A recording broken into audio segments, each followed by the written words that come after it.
I've just bought this McLaren, but I think I've made a big mistake. In fact, I know I have. The McLaren 720S is known for being one of the fastest driver-focused cars in the world. Oh my God! That's 60, that was 60 like that! And they just look incredible. So when I received an email from someone saying they had one for sale for less than half the price of a used one, I was in. But there's a catch. This one had been involved in an accident. And the other catch is not in this country. Here we go again. This is absolutely nuts. I don't know how it's came to this, but we're flying to another country to go get another project. Let's do it. The country we're flying to, Amsterdam. Only a 2-hour flight from the UK, and the car was located at a breaker's yard there. And it wasn't long till we arrived. No problem. Nice. This door's looking good. Yeah, oh no. Jesus. Oh my God, there's like nothing to the door. Wow. That's how light the doors are. Oh wow. Okay. Get in. Well, the front looks good. Door doesn't work. Okay, where do we start? Now, I obviously knew the car was damaged, but I didn't know to what extent. So before I committed on buying it, I wanted to make sure it was actually repairable. At the back, anything looking bad here? Any oil leaks? Oh. Oh. Oh God. It's quite bad, isn't it? Yeah. You know it's bad when he says that. Whole chunk out of this end here. Oh, is that part of the wing? Yeah. Oh my God. Oh, it's actually bolted on. It's not stuck on. The quarter, I don't know if you see that, Matt. See the bolts, the quarter's bolted on. But this is the part I was looking at. This bit here, this rear subframe, which holds all the engine and everything like that, where it bolts onto the monocoque, that does look good. The rest of the car, not so much. Is the glass okay? Yes. It's got a camera in the front. The front looks quite good. We're not really streaming, we're just looking, and it's hard, but I'm sure you guys are assessing it as much as we are, but hopefully we're not missing anything. The headlights look expensive, but they do look good. I think let's get that wing off and see how bad it is. Yeah, we need to look behind. Because that is not good. One thing, we're missing something here. Yeah, there's no suspension. Oh my God, it's ripped the drive shaft out of the gearbox as well. Look, you see all the bolts here, look, they've all snapped off inside. So if you could drill them out and the rear subframe is actually good, it's just whether this is all bent up, like it's got a few dents in. The brake disc. Oh my. I was about to say is the brake disc okay, but I don't think it's going to be okay after looking at that wheel. Oh look, there's a crack in the disc. Oh no. Carbon disc. Oh my God. Oh yeah, that's not saleable. Yeah. It's weird though, because the wheel looks fine from this side, and then on this side, it's got a big dent in it. Yeah, I think let's get this off. Yeah, let's have a look. Just like an F1 car, McLaren's monocoque is made from carbon fibre, which makes it light and also really safe during an accident. Issue is, if there's any damage to that carbon, then it's very unlikely that it can be repaired. So that's what we're looking for now. 1 minute. Hey! Banana or no banana? I couldn't tell when it was. It's definitely on. banana. It's banana. it's had a hit here. But that looks like a replaceable part. Oh no, it's not. Yeah, it is welds. replaceable, but it's all the way replaceable from there. Look. Yeah. Something was here. Something Yeah, something some was sort of here. cool- Some oh, yeah, like it's the radiator radiator, was here. Yeah.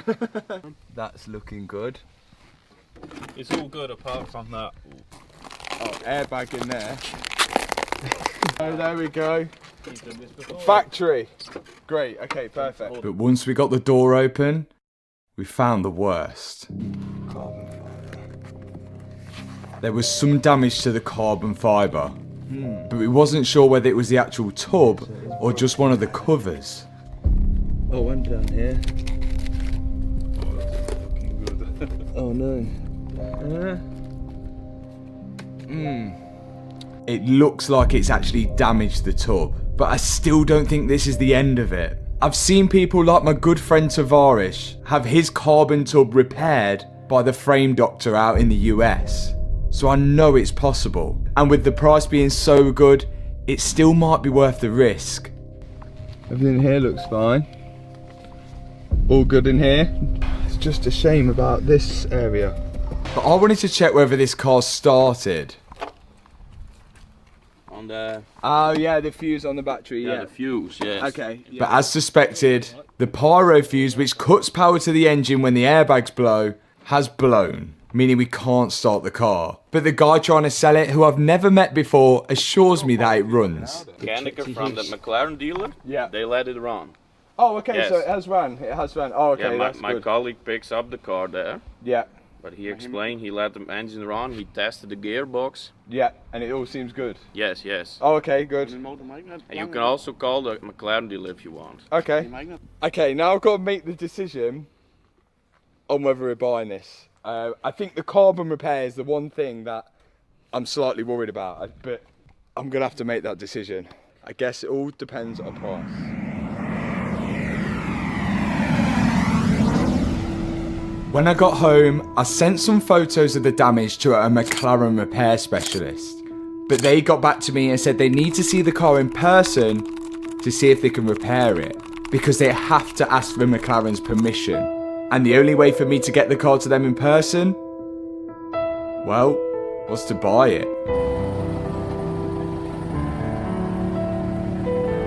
I think Wheelmania might be able to fix that. I'm not sure, Tony. My dad loaded the trailer up with the McLaren and set back home to the UK, where we would begin the build. Hey! Back! What did you do to it? Looks nice inside. Where do you start? Have a look inside, looks lovely. Oh yeah, it does look lovely. Can you even get in it? Oh yeah, it's left-hand drive. I'll tell you one good thing. What? The airbag's not gone off on the dash. There's the alternator. Well, if we put power to that, Oh, you see if that it would might go open it up. straight through to the That look, battery. is that power? We'll set it on fire. Yeah, that's insured. How do you insure this when the insurance company goes 720S? We wanted to see whether this McLaren actually started, but we couldn't even get in the car to start with because the doors require battery power to open. So we're trying to put some power to the alternator. I don't think it works. That didn't work, so we needed to get directly to the battery, which was in the front boot area, which also needs battery power to open. But then we watched a video online on how you open the boot without battery power. You have to split open the key fob, and inside will be a manual key. Then just underneath the front air duct is a keyhole, which you can put the key in and turn to open the front boot. What is that? You've broken the key. But we had no manual key inside the key fob. Look, there is no key in here. Oh, what? Scam. So how are you supposed to get the bonnet open? Yeah, so the key, I think it's broke off in there. Let's get some pliers. Yeah, it's the way. Hey! Found the key. Where was that? That was in the lock. How would someone put that in the lock and broke And it? snapped it off. And that, I suggest getting a new key. straight in there, yeah. This is probably the biggest one we've done yet. Definitely. I would agree. That It's back definitely end, the biggest one. That we've back done end yet. is rough. You ready? Yeah. Right. Oh, that made a noise. Yeah! Oh, the dash is doing stuff. What? I didn't see it. Oh, I know what's happening. Oh. Oh. Yeah, no, this is what happened in a DDE video. Shout out to the DDE lot. The battery will not have enough power off the jumper pack for it to do anything. It needs an actual battery. Really? Yeah, it won't do it. With that in mind, my dad started to take the battery out so he could charge it. But then he found something. What's going on, Tony? You reckon? Oh my. That. Was that you? And down there, look. Oh my. Do you think a rat might have been living in here? That is not good. Tony said he thinks it's not a rat and it's something else. So he's about to show us what he's found. I'm not looking forward to this. You have to take all this out Right. to get to the battery. Okay. Oh, it's a bit wet in there. Oh, What are the... Oh, it's a squirrel! Isn't it? Ah! Do you reckon it was two squirrels and they didn't like each other? So it seems we have a Dutch squirrel. Hopefully it hasn't messed with any of the wiring down there. But once we charged up the battery, it was time to see if this thing starts. Was it working? Look, the dash has gone up. Oh, the dashboard's in German. Mentioned Langeles. Mention Langeles. Ready? Fixed. Let's check oil. How do we check oil then? You've got to warm the engine up before you check the oil. That side looks good. Kind of. Yeah. Oh, whoa, dude. Yeah. Yep. What's your budget for that rebuild? We've charged the battery up and we've got power. What does it say on the dash? How many days? Oh yeah, the days, yeah. The McLaren will show you on the dashboard how many days of charge the battery's got left. But if it's 0, it won't start. Oh, Yeah, turn it 44 on. days, And, 44. 40? Yeah! Come on! How the hell do you check the oil without starting the car? Do you know how to do that? I don't think it's possible. So best bet is just to drain it completely. And then just refill it. And put new oil in so you know you've drained out all the oil and you know the quantity. Yeah, because it's electronic and I think it doesn't even read until it's hot. Catch you in a bit. Bye. Right, I think we're good to start it. Okay, I'm taking the plastic out of the inlet. Is there any plastic in here? So we're going to attempt to start the car. But to start it, the car needs to recognise it's got brake pressure. And as we don't have a rear caliper on, there's no brake pressure. So what we're doing now is just clamping the brake hose, which needs to be replaced anyway, so that it will hold the remaining brake fluid in there and give us some form of brake pressure. I think this is going to start. I have faith. Do you think it's going to start? No. Tony, do you think it's going to start? Not if the pyro fuse is gone. Pump that brake pedal, big boy. We can't see any oil leaks coming out the engine, and there's no lights on the dash saying low oil, so we're just assuming that the oil's okay. Ready? Yeah. Oh, that was close. That was close. That sounds to me, do you know what that sounds to me? Like pyro fuse, because that tick is the solenoid, but it won't send power to crank it over. Well, let's bypass the pyro fuse. Let's do that. All the regular subscribers will know exactly what this is, but it sits here. Manufacturers like to put it in loads of different places, but luckily this one is in a good place. When the airbags blow, it breaks the fuse here, which stops power going to the starter motor, but we can bypass it. All this here, all the power is running along here, and these are all to the body electrics, but this part here going across to there is for the starter motor, and because that part's broken, it won't send power to the starter motor, so all we're going to do is bridge it, because that's how we roll. So now I'm disconnecting the pyro fuse. You can see it here, and behind the blue cap will be a break in the metal, and all I'm going to do now is take the wire which goes to the starter motor and bridge it over onto the live line which goes to the battery. That is dodgy as anything. That's legit. 10 out of 10. Thanks. I think you should just leave it like that. Yeah, it looks OEM. Tony, do you think it's going to start? Because yeah, You think it's going to start? Yeah. Yeah, first time. yeah. I feel like a normal car would start right now. But a McLaren. No. If there's a leak, it's going to piss out somewhere, innit? So we'll just try to switch it off straight away. Okay. In all seriousness, after I press this button, it's going to decide how expensive this build's going to be. Because if it does rattle and it doesn't start, or the engine's broke, then it's going to be so much more expensive. But fingers crossed. Fingers crossed the engine's good, and then all we've got to do is repair everything else. I've just checked the turbo. The turbo's good, so... Here we're going. Ignition is on. Any oil leaking out? Any fuel? No. No, the mechanics have said. Everyone ready? Yeah, I'm ready. I'm ready. Tony, are you ready? I'm ready. I'm just scared I'm going to get an airbag in the face or something. Oh yeah, I'm going to stand back. Here we go.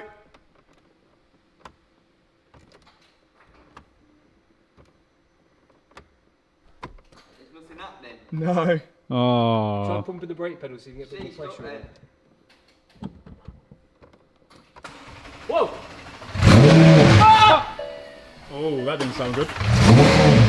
Oh. It's coming out oil. Something's coming out. Stop. I can't stop out. it. It's Get the can't, battery off. Oh my, it's going mental. I can't stop it. What oil's coming out? Yeah. Oh no. Oh no. Where was the oil coming out from? That was not a good time to start the car. Oh no. Yeah, it started. It did start. It started up, and then turned off, and then I wasn't doing anything. It kept trying to start up. It was loving it, wasn't it? It was like yeah, and then no. Where's the oil come from? Engine. Oh, that is not good. That's an oil cooler, isn't it? Down still, look. Where? Oil cooler down there. Oh yeah, that is. Oh my, yeah, that is dripping. No. Oh yeah, it's coming out of an oil cooler. So because it's a dry sump, the oil sits in this container over here, doesn't it? Yeah, So all the oil will be there, and when I've started it, it's put pressure through it and pumped it out the cooler. So I think we should be safe. Well, why did it start and then not start and start? And I not think start it's and then just a not start? McLaren. I think that's just what. Oh, that makes sense. It yes. just tripped out, I reckon. Yeah. But it turns out this oil wasn't coming from the engine. Oh, that smells. Wait, Is it a gearbox oil? is it transmission oil? It could be. I think it's transmission oil. It smells like transmission oil. Yeah, that smells like gearbox oil to me. Oh. I don't think we should take the risk. No, we're not. It's still a gearbox on this is probably going to be more than the engine, isn't it? That cooler there Oh yeah. is on the gearbox. So that's what could be what is dripping. Yeah, so we can't start the car with a gearbox oil leak because it's just going to throw oil out. Is that right? So we still have no conclusion to the engine sounded okay, but we're not sure. The gearbox, we don't know. There's oil coming out of it. The frame, we're about to find out because now we're taking it straight to a place which is probably going to decide whether that tub's repairable or not, and we've got our fingers, our toes, everything crossed that they can repair this, else I don't know what's going to happen. The place we're taking it to is called Individual Specialist Cars, and they're a McLaren approved repair specialist. They have to ask McLaren's permission before they do any carbon repair. And just to let you know what's at stake here, I bought the McLaren for £60,000, which could be a good deal because bearing in mind the cheapest you can get one is around £130,000 here, but it all depends on this tub. What are you wearing? If McLaren can't fix it, I'm a new McLaren technician. They don't know how bad the car is. So, do we go in here? I think we go in here. This is going to be quite funny. This is it. This literally decides the fate of the car. If this tub can't be repaired, I have no idea what I'm going to do. I just hope they can do it. We've bought a McLaren. Were you in it when it happened? No, we just bought it. Yeah. How much do you think it will cost To repair this. to have that repaired? It's whether they can even repair it anyway, but I think a good repair, my budget for that repair, £5,000. £5,000, is that it? And it wasn't long until the technicians came out to assess the damage. This was the moment we'd been waiting for. There you go. You got it. What's wrong with it? You got it? Yeah. Instant no. No, so that's nothing you touch then. Wouldn't be allowed to now. Being approved with something like that, all we can repair is about an area about that's big. Right. That's all there. That underneath is the worst bit. Well, immediately it was a no. Wow. I wonder why. Now what then? We're gonna have to do some searching here. How are we going to get this off this trailer? Don't worry, I've got a plan. Okay, I don't think this is gonna be as easy. This is going to be easy. Oh no, I'm going to do it. He knows ours is going to do it. First step was to get the McLaren off the trailer, which is easier said than done. One side has no suspension, wheels, or wheel hub. What was that? But we managed to get the car high enough to to get all 4 arms of the ramp underneath it, and then we could lift it up and off the trailer. Do the rock test.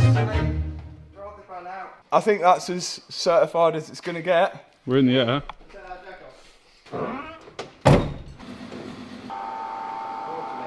So we're still not quite sure where to start, but at least we've got it off the trailer now. And I think the main decider on whether this is going to be repairable or not is if the engine actually runs. And we almost got it started in the last video. Whoa!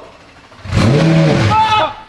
But there was an oil leak. It's coming out oil. Something's coming out. Stop. I hope that's coming from the gearbox. Yeah, it turns out it is actually coming from the gearbox. Look. Oh no. So that's... Oh no. So this is a gearbox oil cooler, which is actually on the back of the gearbox, which cools the oil for the gearbox, surprisingly. What we want to do is try and get it started, but we don't want all the oil to come out like that. So I reckon we do a professional repair with some filler.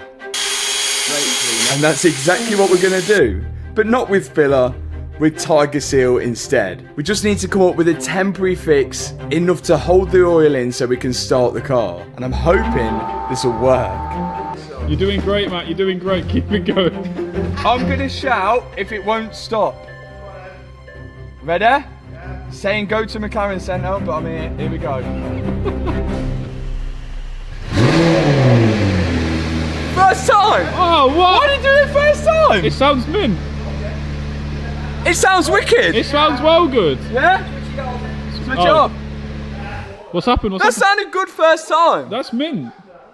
What was coming out? Has something come out? What's happened? It's coming out as repair. So No, you're joking. Really? It's coming out the Tiger Seal. Oh wow, yeah, that's not good. It's siphoning out now. Don't use Tiger Seal to fix your gearbox cooler. Even though the gearbox oil was still coming out, it is great news that the engine is running and sounds good. This means it might actually be worth repairing this thing, providing we can find a way to fix the carbon on the tub. And although McLaren said that they wouldn't allow it to be fixed, doesn't mean it can't be fixed. The McLaren is in. First step is to get that door off. To see what we're exactly working with here, we need to expose all the area where the carbon tub is damaged. So we're starting off by removing that really damaged door. The front suspension and brake disc all look good, which is a bonus. And now we're just removing the arch lining so we can access the wiring connectors which go in through the door. And once we disconnected that wiring, we can slide it through the arch and then start to remove the inner arch lining so we can access the hinge bolts for the door.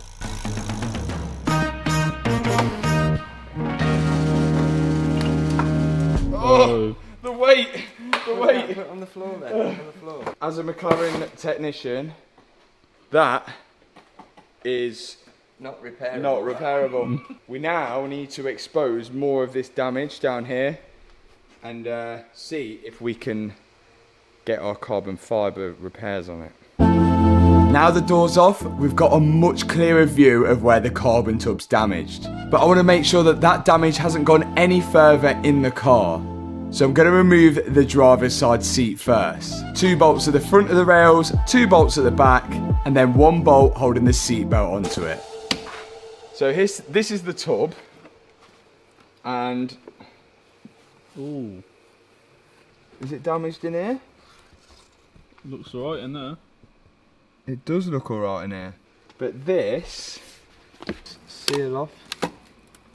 So what McLaren have said is that this part here, if it was here, it would be repairable.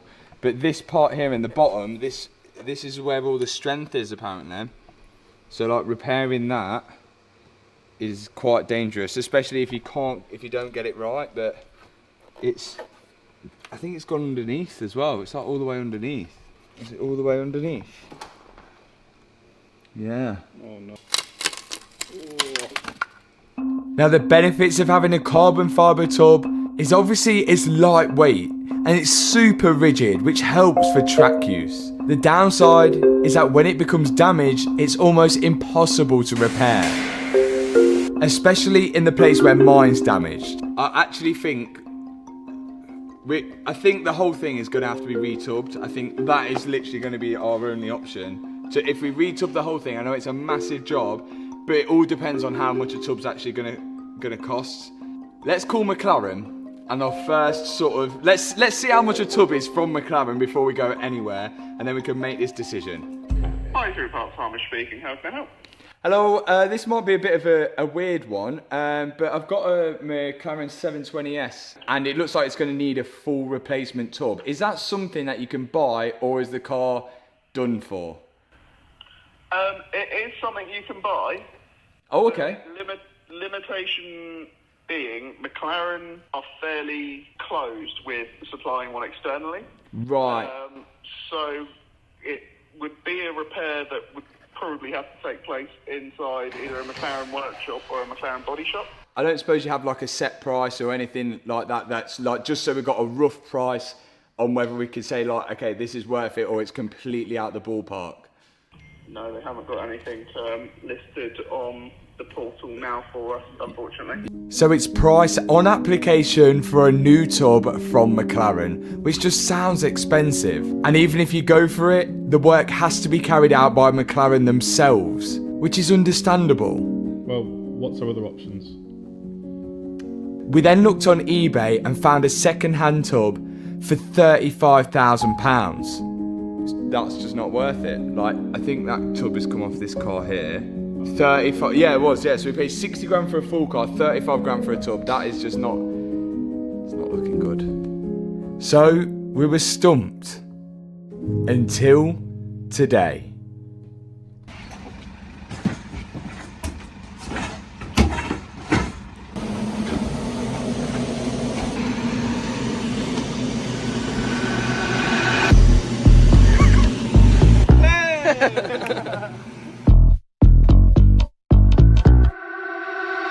We've got a full McLaren 720S tub. Now, this was way cheaper than I ever expected. £5,500 for a full tub. And check this out. You can see, I can literally lift a car up. There's a few issues what we've found already though, which I don't really know what we're gonna do. This is a right-hand drive tub, and we've got a left-hand drive car. So all these holes here, if you see here, this hole is slightly bigger than that hole. That's got different parts cut out of it. That is for the brake reservoir, and then this is for the steering rack. I would look at actually switching it over from a left-hand drive car to a right-hand drive car, but to do that, we'd need a new steering rack, a new dashboard, a new wiring loom, and new brake lines, along with loads of other stuff. And if you see on this car, well, the dashboard's all intact, so there's not really much point in actually replacing that. It just causes more unnecessary costs. So even though we now have a tub, which was super cheap, I didn't expect to run into the issue with the two tubs being different from right-hand drive to left-hand drive. But in the meantime, we've got no time to waste. The only way to get this car back on the road is to switch the tubs over, whether we're converting it to right-hand drive or staying with left-hand drive. And what we've got to do now is remove every part that's damaged on the car, so we know what we need to order. With the tub being 5.5 and the car being 60, we're looking good. It's okay. Oh,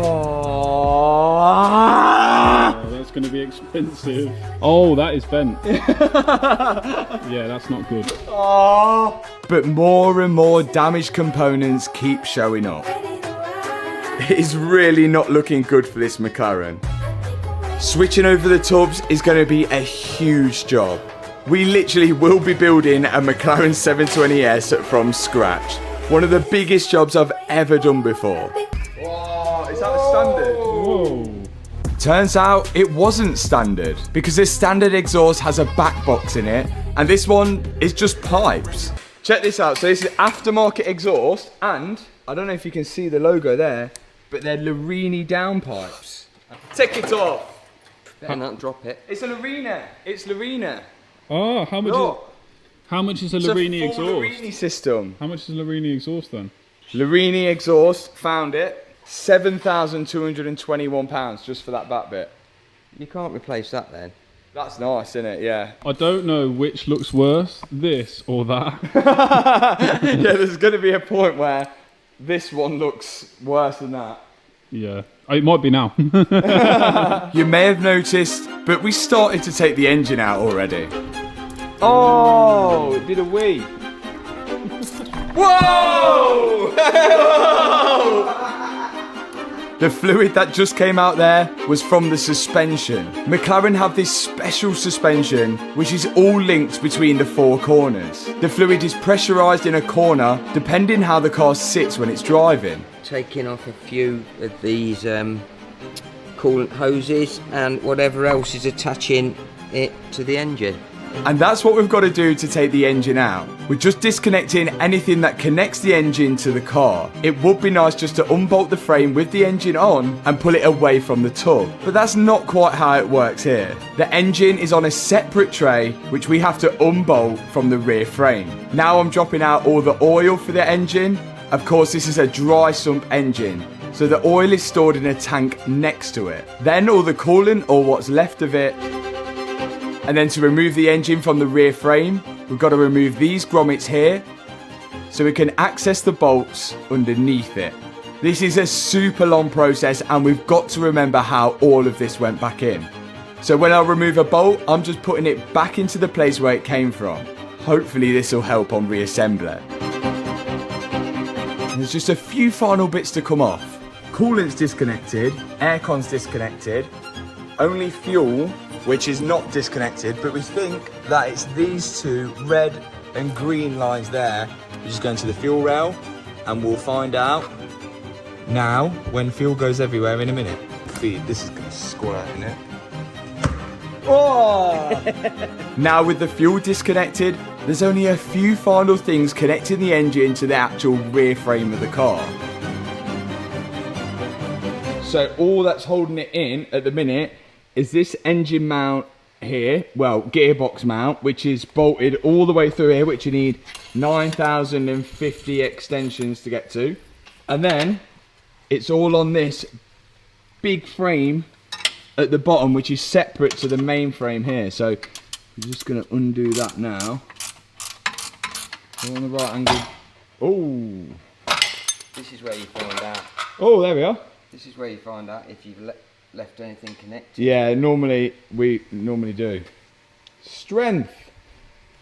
More energy. This bolt holding the gearbox mount was extremely tight. Is that moving? No, I'm holding it. So tight we had to get 2 huge lever bars. And even then it didn't come undone. It started snapping the tools.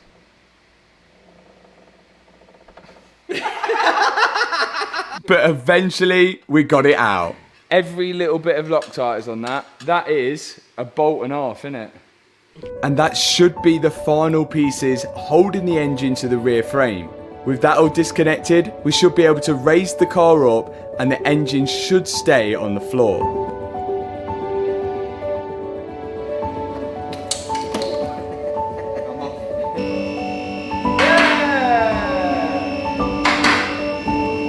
How many hoses and wires connected that thing? Another achievement I never thought would happen when I started rebuilding cars on my driveway. You never know what's coming next. Okay, we finally have the engine out, which is probably one of the first steps. Then all this frame has got to come off, all the wiring, and there's so much more, and start to build it up onto that shell over there. But the engine's out, and the good discovery was we have a Larini sports cats and downpipes, a Larini exhaust. It's worth like £8,000 or so, and potentially let us know. I think whilst we've got this engine off, do we upgrade the turbos and make it go a lot faster when it goes back in the other shell?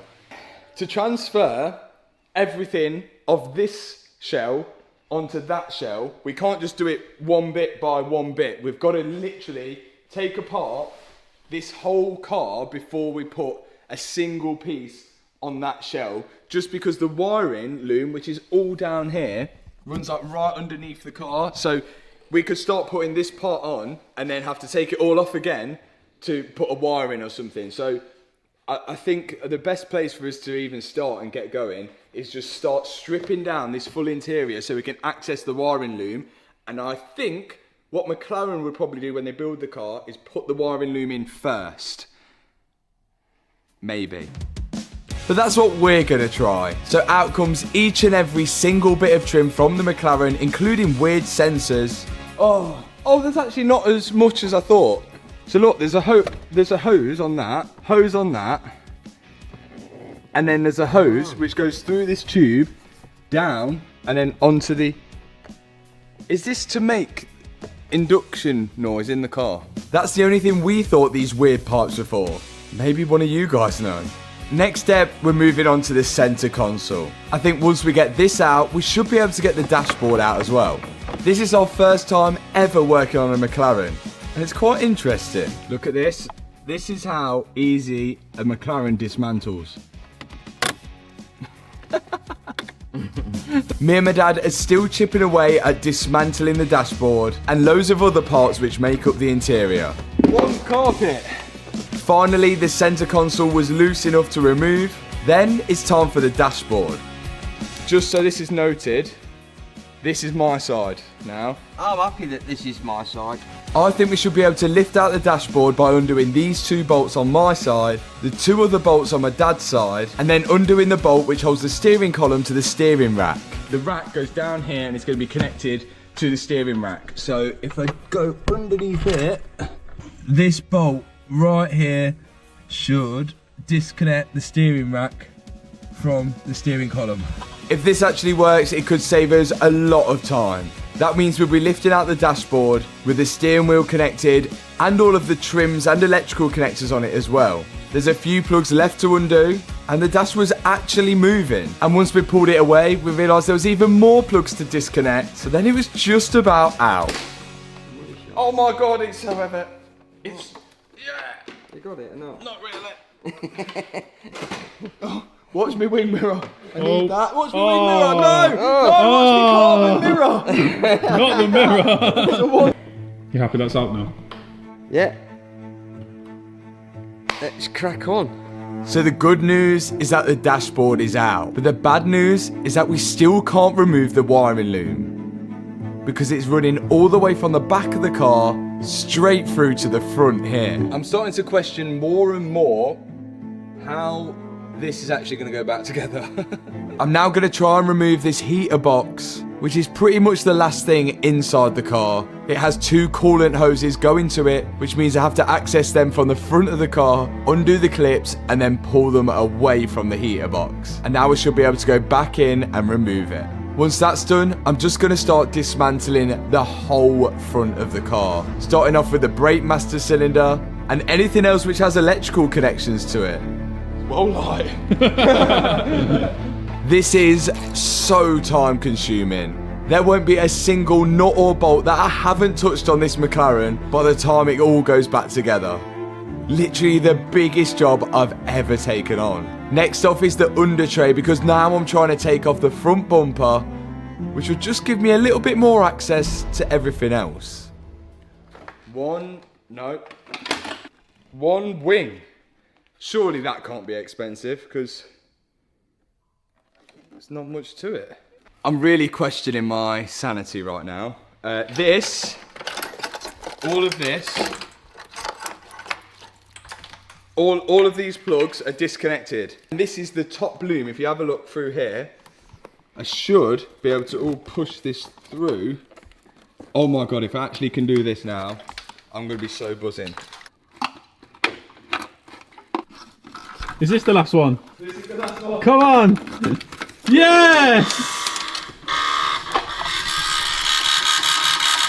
One loom, another loom to go. Because... Oh no. so close now to getting out the rest of the wiring loom. But this lower wiring loom goes to all the connections on the suspension and on the wheel hub. So my logical idea was to disconnect all the plugs and then try and remove the front subframe with all the suspension and everything connected to it. That way it's less work when connecting it all back up onto the other shell. So now I'm undoing all the bolts which connect the subframe to the shell and the wishbones which are bolted to the frame of the car as well. And there shouldn't be much else connecting the front subframe to the car.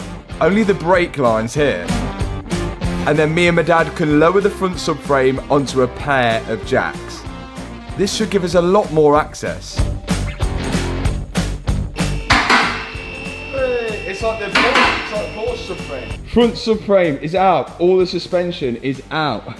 There's still wiring loom attached to the car which we've got to get through the hole, and my main goal was to get this heater box out. It's still not out. I feel sorry for anyone who's got a McLaren that may need to take this heater box out at some point, because good luck to you. There's a lot of things you've got to take off. Whilst I'm under the car, I might as well take off this under tray, and now I can see the pipes running to the heater box. And these are held in with a bolt which is right underneath in one of the most difficult places to get to ever. But with the subframe off, it's a little easier to get to. And once I loosen that bolt off, I should be able to pull the heater box away from the car. I now can get to all of the lower wiring loom and disconnect it from the mounting points and push it through the hole to go back inside of the tub. And hopefully after that, it should be it. No more wires left in the front. Great news. Bad news, they're all in the car.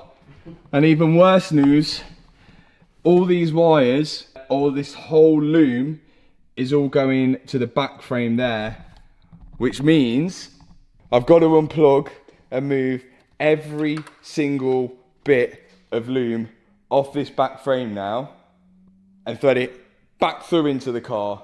Then we can finally get on the tub. Maybe.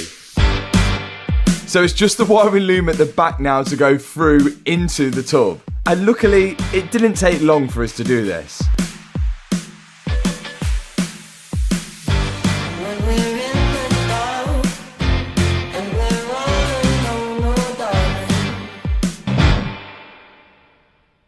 I think now we should start work on the new tub.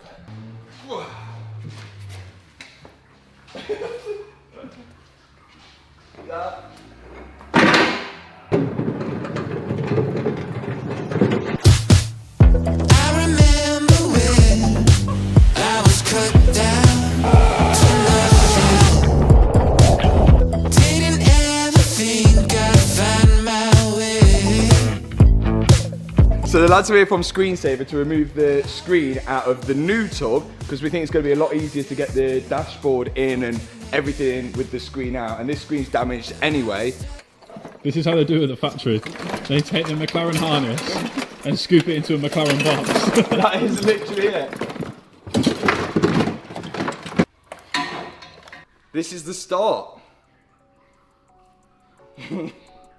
Where do you start? I feel like I'm going to put that plastic tunnel in, then we're going to get going. Okay, hit the music. This is it. Literally rebuilding a McLaren. But I'm pretty sure when the McLaren guys do this on the production line, there's loads of people involved. But not this time. It's just me, Matt the cameraman, and my dad. None of which have ever worked on a McLaren before. So I imagine it's going to be pretty difficult. But then I had to make a decision. Right, what's the decision we've got to make? Okay. I've already been told it's 2 against 1. Well, I said it was one person and a cameraman against one. Oh, so right. So half a person. yeah, exactly. Yeah. This is my decision. I'm going to put the rear frame on. Okay. Okay. But if I put the rear frame on, then I have to take it off because the fuel tank. Whoa! Because of the fuel tank. So what do you think? Do you have to drop the rear frame to put the fuel tank on? Or can I put the fuel tank in with the frame on? Fuel tank I think will slot out. It looks a bit close here. I think you should take the tank out. What first? I don't think you can get that out without taking the tank out. I don't think you should put the frame on. So you think I've got to... Or you've got to take the frame off and then get your tank out. The issue we have is I wanted to put the new frame onto the new tub. But if I put that on, then find out I can't put the oil tank in or the fuel tank in, I'm going to have to take it straight back off again. Look at this. So this is a filler neck. And inside here is Dutch fuel. We're going to... I think we're just... Because this is a full tank. So we're going to have to suck all this fuel out. Then the fuel tank will be lighter, so we can try and remove it. Winner. Matt, no. Quick! That's fuel. You need to get a container for there. Why? Because it's going to set on fire, isn't it? Only if you put a match in it. So now I'm siphoning out the fuel, which was a full tank, into all the containers we have inside the workshop. This will make the fuel tank lighter, so I can hopefully lift it away from the frame. And if I can get this fuel tank off with the frame on, it means I can put the new frame onto the new tub, because that way I know I can lift the petrol tank in afterwards, if that makes sense. And the good news is, it looks like the fuel tank is coming away from the car without removing the rear frame. Looking good. Yeah. Fuel! Fuel! One fuel tank. With the fuel tank removed, I can now confidently install the new rear frame to the new tub.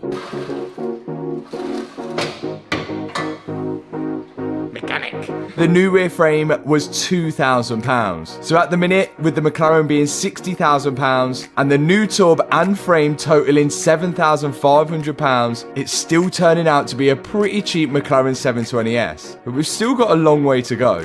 And with the rear frame bolted on, I can now start fitting all of the wiring in the car, and it was easier than I thought. You can see here a lot of it's marked in colours. The green tag on the wire going to the green tag on the ground strap, the yellow on the yellow part, and so on. And luckily, because I'd only just removed all of this, it was fresh in my mind. But the longer I leave it, the more I'll forget where it went. So I want to do this as quick as I can. Now I'm threading 2 parts of the loom into the back of the car, but this part on the rear shelf is looking complete. This is good. I feel like I've accomplished something. Now we go to the back. There's only one way this wiring loom can route in the engine bay. And if I get it wrong, it could mean that some of the connectors won't reach to the places they're meant to go to. I don't know whether I'm getting instant red flags from this. This could be a warning, but I'm not too sure. Just, so the wiring I've kind of put in as far as here, because I'm not sure where any of that goes. But the ground for this wire is here on this frame, but on this frame, it was there. Now, I know it's only a slight difference and it still reaches on that one, but is there a slight difference on here going to end up being a big difference somewhere else? Another thing, it's just this one on this frame, I have in this location, and on this frame, it's slightly different in this location. It might mean nothing, I don't know. But I'm just saying, it might be a red flag because there could be bigger things down the line. Hopefully not. For now, I actually think I can start building this up, maybe in the goal to get the engine in this. I don't know. Maybe that's a strange call. Progress is good so far. And this big red thing here is the huge wire which leads from the battery all the way back to the starter motor and the alternator. This is the part that the pyro fuse cuts the power to if there's an accident. And this is just literally stuck to the bottom of the tub. And it looks like it's the first thing that McLaren install. After that, it's all of these coolant and aircon lines. And they only go in one way. And this was a pretty difficult job to do in a small scissor ramp. So difficult, in fact I needed another plan. This is absolutely carnage, trying to do all this in this scissor ramp. So my plan, I've got to pick this one up, put it in the 2 post and take this one out, and put this one in the scissor lift.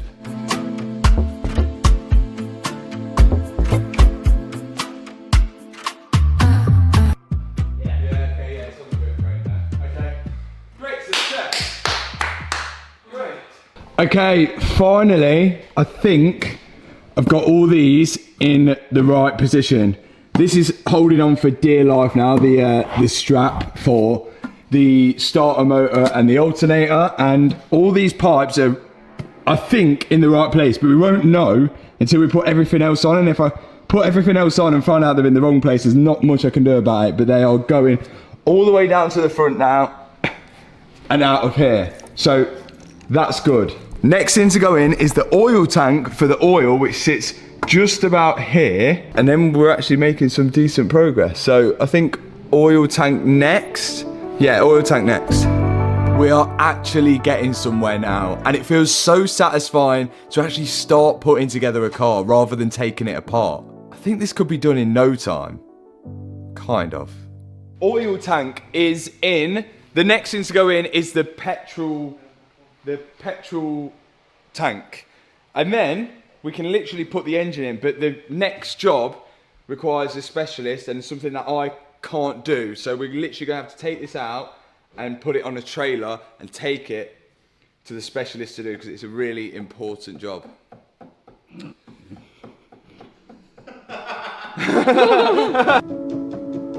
The McLaren got a fair bit of attention on the back of a trailer, and it doesn't surprise me. There's not much of it there, but maybe they haven't come to see the McLaren, more so our specialist. Here's our specialist. Hello. I knew this was going to be a really difficult part of the job. Why do I feel I'm being trapped here? No, it's really difficult, and I had to bring the car all the way to you for this. To get this special work done. Yeah, I've done as much as I can, and I just need this little putting on for the next part of the build. Wait, you've gone through the car already for the film, I know. So Yeah. you already know what he's on about. Just Yeah. talk me through where you got to and what you did. So I will show you it. So What is it? it was a McLaren 720S. Yeah. It's not now though, is it? It's going to be. It's so Good Lord. so. Wait, there's not much of it, is there? Well, Oh, you like a challenge. so I've put all the wiring loom in. Lovely. We have a small issue. Oh, don't even talk to me about it. It's belief. Wiring is the plastering of car work. Oh, yeah, oh, 100%. Somebody could do it. Though. See, it's obvious. Yeah, It's the normal people.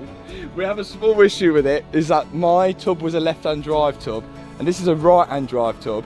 So the holes here are different. Nice. So we'll get to that, because I don't really know what I'm going to do about that. So I've kind of left that for later. Yeah, cover it behind a load of stuff. Yeah, You can't see it. but- You've got the flux capacitor in. That's Yeah, the nice. flux capacitor is there, and yeah, all the voltage surgings and these things. Sound convinced when you say it and it'll work. Yeah, the fuse board is there. Yeah, you got the blue wires in. That's good. Yeah, Yeah. and the red wires. Yeah, as well. that's nice. That's good. That's good.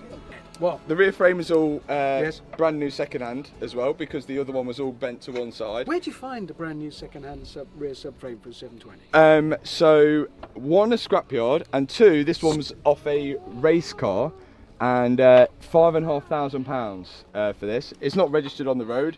This little lad here, how old's he going to be when it's done? How old are you now, mate? He is 5. 5. So you'll be able to drive it Yes, yeah, when yeah. it's finished here. I think so. The main bit we needed, the really difficult bit I was going to struggle with, is You want some real expertise? Yeah. yes. So Yeah. it just sits right here, and where's Hannah gone? So this is the engine cover. For some reason, we've only got no a black engine. pen. No engine. There's no engine at all.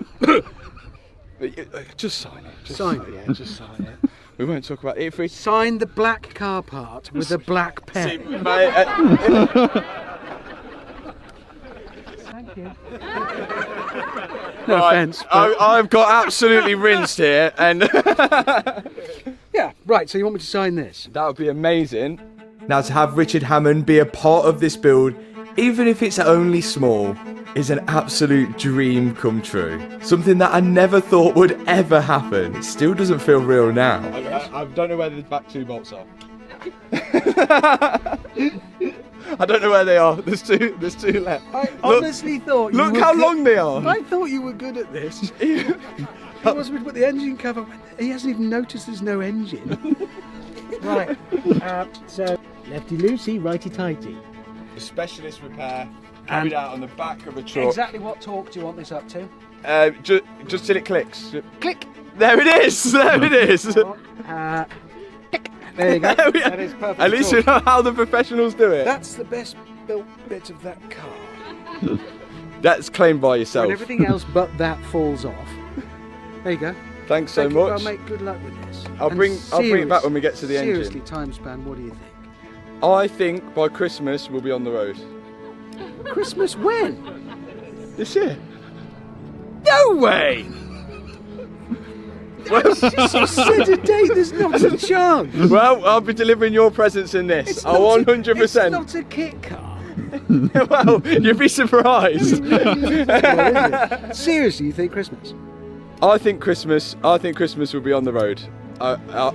If last night went well, I would have got a lot further than this. Christmas on the road with this. Deal. We are, all right, well, we are all witness to this by Christmas. Mate, I really hope so, and I'm desperate to see it. Good luck with it. We'll bring it here when it's done. All right. See you at Christmas. Good luck, my friend. Wish him luck, as he said.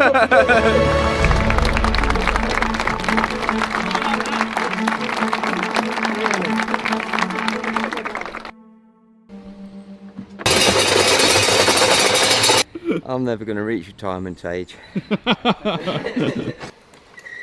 So here's the twin turbo, 4 litre V8. And we're gonna get this in the first half of this video, I think. Before the engine goes in, we must put the fuel tank in, or else it's gonna be really difficult to get to. Here is the tank. We're gonna lay it on this hoist here and push it underneath the car. Can you believe we're putting the car back together? The best way to do this is in the same order that we took it apart. That way we won't have to take anything back off to put another part back in, if that makes sense. Fuel tank in! Yeah! Next up.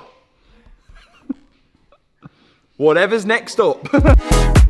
There's still a few covers to go on the fuel tank, which are held in with a few bolts and then a few plastic clips as well. And that should be it for the fuel tank. This connector here is the wire that runs all the way underneath the car to the battery. This wire is really important.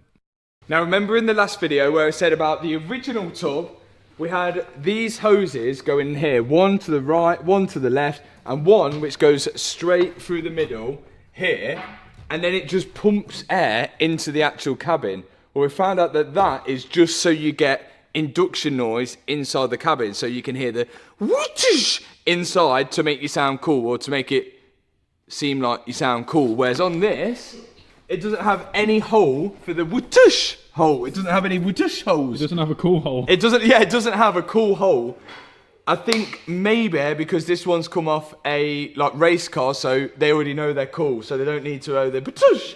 So it's whether we drill the holes for that, which I'm not particularly bothered about. But it's something we could do at a later date because it's right on top of the engine. But for now, I think I'm going to leave it. But let me know, do you want a cool hole? Would you have a cool hole in your car? Depends how cool you are. Yeah, it depends how cool you are. At the minute, I'm not that cool.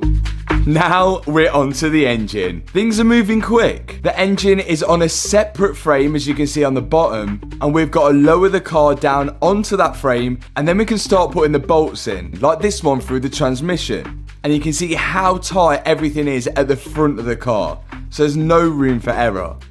I'm now tightening a hose clip on some pretty difficult to get to hoses, and now we're going to jack the transmission up at the back just high enough so we can get the bolt through this hole here. And to get this bolt in, you need about 1,000 extensions. Ready? In it goes.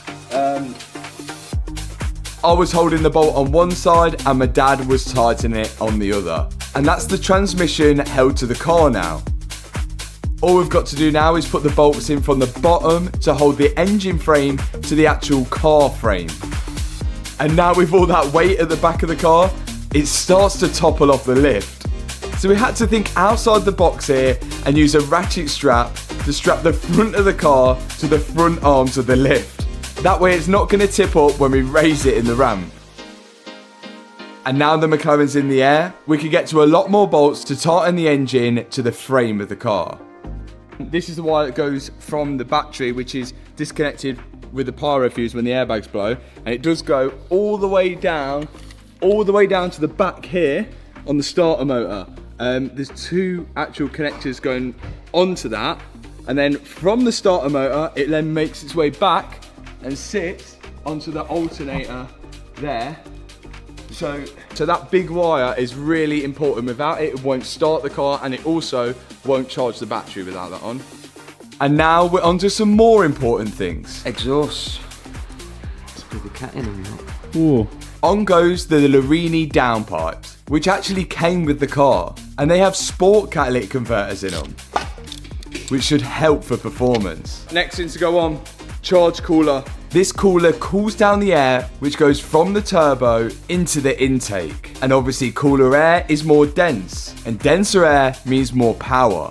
So this is where the air goes in, and we can connect that up there. Should have nice cold air going in because it's going through the charge cooler, which we all learned about now. After the charge cooler, there's more cooling on this side, the radiator, which also has the aircon condenser on as well. As the engine is right at the back of the car, and these radiators are pretty big, there's not much space for the radiators to be at the front, so McLaren have put them on the side, that way they can get the most airflow. I've just got to make sure I connect it all up. If we keep building up stuff on the back, it is literally going to topple over. So I think we need to address the front, and the issue being, this is a left-hand drive. No, this is a right-hand drive tub. That is a left-hand drive tub. Let me show you the differences. So the main difference is being all of these holes. So on the right-hand drive tub, which is what we've got here, normally the loom would come out this hole, and your steering rack will be on this side here, and your brake will be on this side here. We need to switch everything over to there, which looks doable, no problem, but this hole here for the brake is smaller than this hole. You can see that's the size it needs to be. The hole is not an issue, it's just the bolts, and if we drill out where these marks are there, I just think it's a little bit sketchy. This side's fine because we can make it bigger, and this is fine because we can cover that up, and we can also drill this hole out on that side. So I think the best way to do this in-house as well, I can't see of any other way, is that we've noticed that all the car is literally bonded together like this. All the carbon is bonded together. You can see all under here. So I reckon if we cut out the section of that left-hand drive tub and plant it into the right-hand drive tub there and bond it in, I think that's our best bet. We'll keep this there, but you know what? Let's just do it and we'll go from there. But you guys can be the judge. I think this is going to work. So in short, we've got to get this to look like this. And the best and most accurate way I can think of is by actually cutting the one out on the broken tub. Now we could actually just drill 3 holes and put the brake master cylinder in the new tub, but this is just a precaution. So this is what it's supposed to be like. Now we've got to figure out how we get this onto that, so which should go in, oh look, a glove. So that'll go in like that. Oh, that's actually looking pretty good. This is now going to give us an exact location where the hole for the steering rack is meant to go and where all the brake components should sit as well. So I'm going to mark out the hole for the steering rack and the holes which mount the brake servo.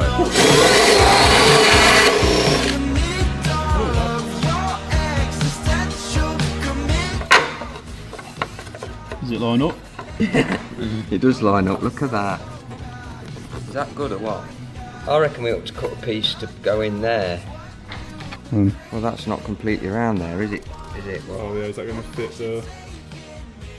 so we might have to get Matt to do his Dremelin. He's good at that. Yeah, professional. So I'm going to bond this piece on from the old tub and put it onto the new tub, and as my dad mentioned, I might have to Dremel out the hole to make it perfectly round. This will be more than enough to mount everything, because the only pressure this thing gets is from the inside of the car. But what do you guys think? Was this the best idea? Well, we're about to find out. Oh, we're in. The brake servo fits in the hole and mounts up nicely. So now my dad's just drilling out the holes on the other side of the tub, which is where the wiring looms will go through. And also, we've got to fill a few holes which we don't need, where the steering rack would have gone through on a right-hand drive car. Not only that, there's a few other things which need switching over, like this bracket here, which sits underneath the dashboard. Okay, and this is the left-hand drive one. Oh, look, no more hole drills needed. Holes needed. Good England. And not only that, we also need to drill out the holes which mount the throttle pedal to the tub. Here's my beautiful stencil which I made earlier, which now allows me to mark out where the holes were and drill them into the tub. I'm going to put some riv nuts in there so I can thread it in like OEM, and in goes my throttle pedal, making sure I got it completely straight. Right, the fix is on. Come check out the front, come check out the front. You would never know, apart from this bit, but you'd never know, but that is solid and bonded on pretty good there. So all the other holes are all good. This is the right size now, this is the right size now, all the riv nuts are in the right place.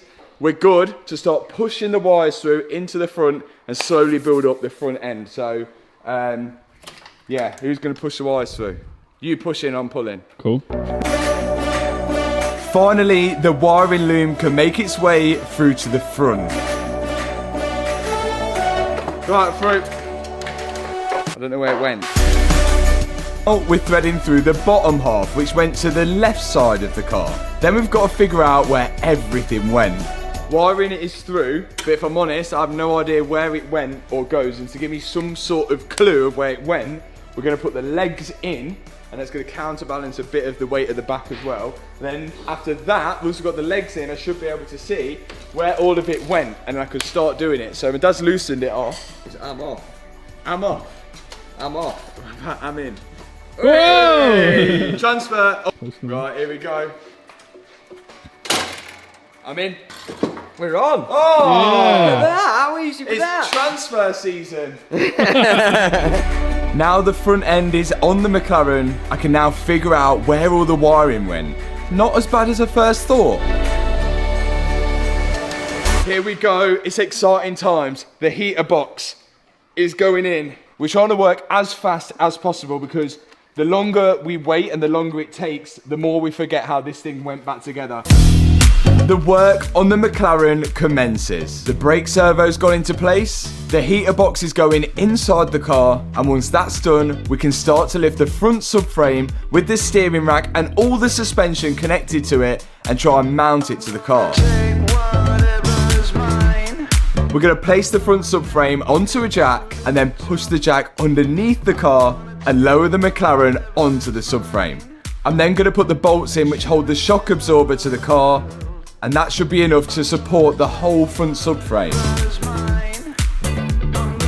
I'll then lift the car up in the ramp and tighten up all the bolts which hold the subframe to the car. And now it's the case of putting everything back together. And you can see how fast the minutes pass here. I've got to figure out where the wiring went, where all the brake lines routed and went into the ABS pump, and make sure I tighten everything up and not forget one bolt. As one mistake here could lead me into taking so many things off to fix something I've missed. I'm now attaching all the hydraulic lines to the suspension on the McLaren, which are believed to be a really complex system and actually might have to be set up by McLaren themselves. But we'll cross that bridge when we come to it. Now, I think it's done. That is pretty much everything apart from the rest of the stuff on the front end, like everything important. Now, inside. We've got to lift the dashboard in, obviously, but the pedals, my dad's installed the brake pedal in the correct place, but this bracket is going to cause us the most headache. So this goes somewhere around here on the left-hand drive on, but there is no holes in the tub for this because this was on the right-hand side one. This holds the dashboard and the steering rack, so we've got to get this in the right place. And I think the only way to do it, like we could stencil out that side, but I don't think it's going to go well. I think the only way to do it is literally lift the dashboard in, put this up, mark it where it sits, and then drill out the holes for it. Yeah, that's what we're gonna do. Let's do that. Me and Matt can lift it in. Time for the dashboard, but it's not gonna be straightforward. Here's the bracket I was talking about. This mounts to the steering rack here, and then the other part mounts to the carbon tub. I'm gonna bolt this bracket onto the steering rack, and then me and Matt are gonna slowly lift the dashboard into place, bolt it to the carbon tub with the other bolts, and once it's held in place, I'm gonna go underneath the dashboard, draw out a stencil for the bracket, and then lift the dashboard back out. Stencil is stenciled. Put a little etch primer in there. Now we just got to drill the holes, and then I can bolt that to that.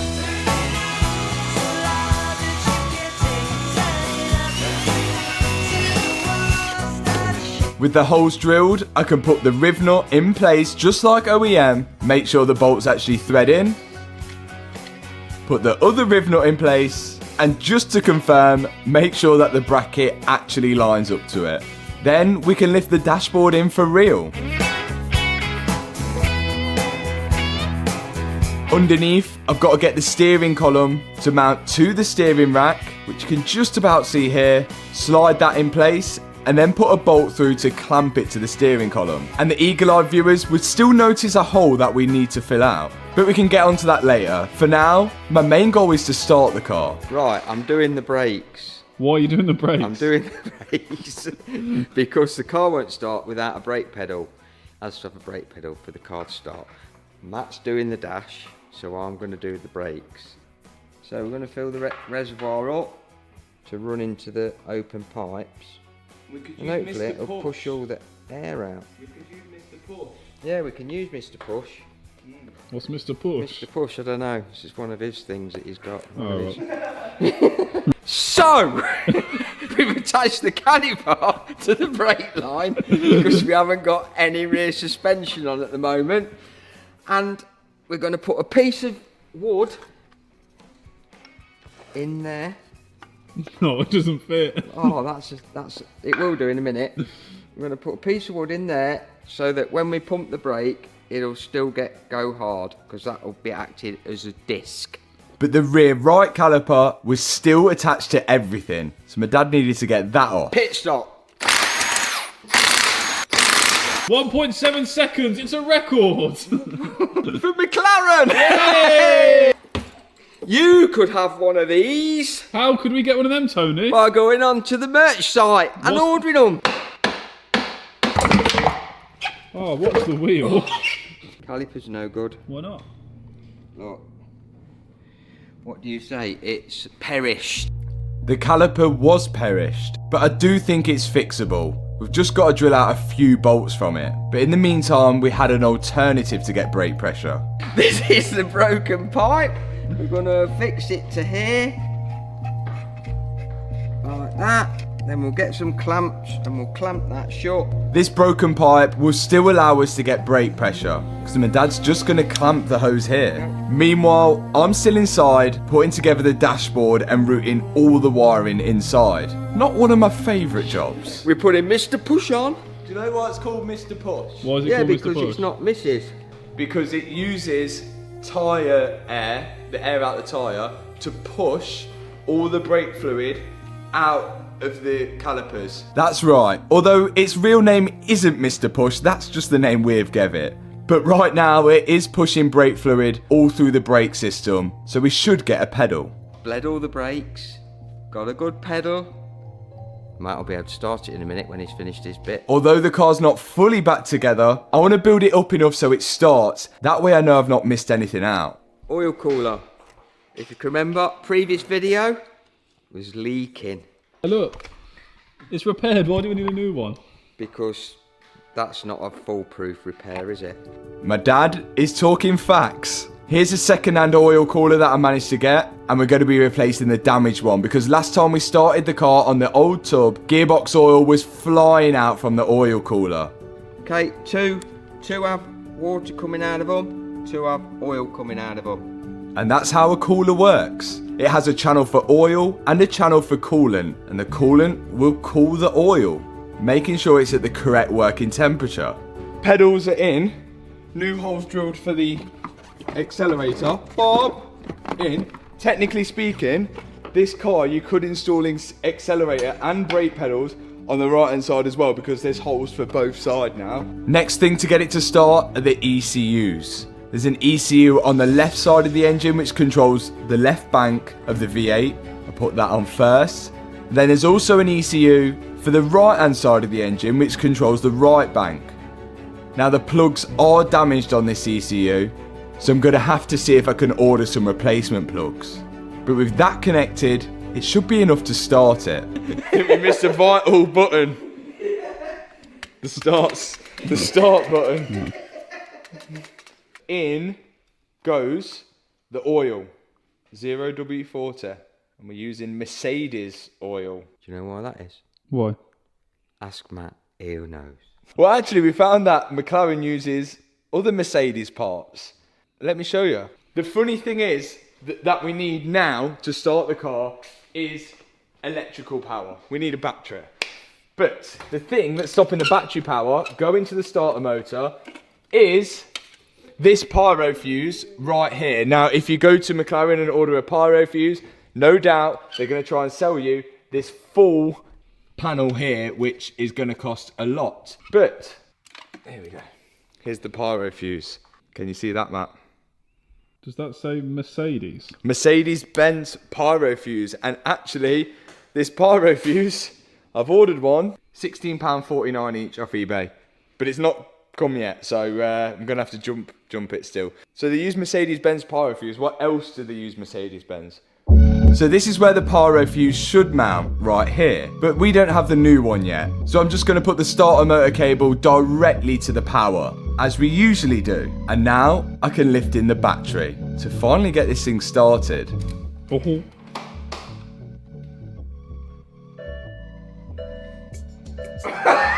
It's like the heartbeat monitor in here. Oh my god, there's so many errors. It's not happy. The screen's going off and on and everything. Despite all the errors, I think I've connected up enough to start it. Hopefully. Okay, right. Key not found. Oh. There must be something in here which registers the key, because it's not finding the key. Oh, that was. We think that's what was plugged in back here? Remember, it was like against. Oh yeah, it's in the center console, isn't it? There's a sensor in the center console which recognizes the keys in the car. This little oval thing here. So we need to plug that in. Yes, it did. So that little hoop is the key registering thing. Oh my god, there's lights everywhere. The more lights now is registered. Yeah, look, oh, look, it's like Nico's Ferrari. It is literally Nico's car. I think we just go for it. Should I just try and start it then? Yeah. Okay, every single light is on. I don't look at this, but we're still going to try and start it. Okay, I'm holding the brakes, which is pushing me to the back of the car. Here we go.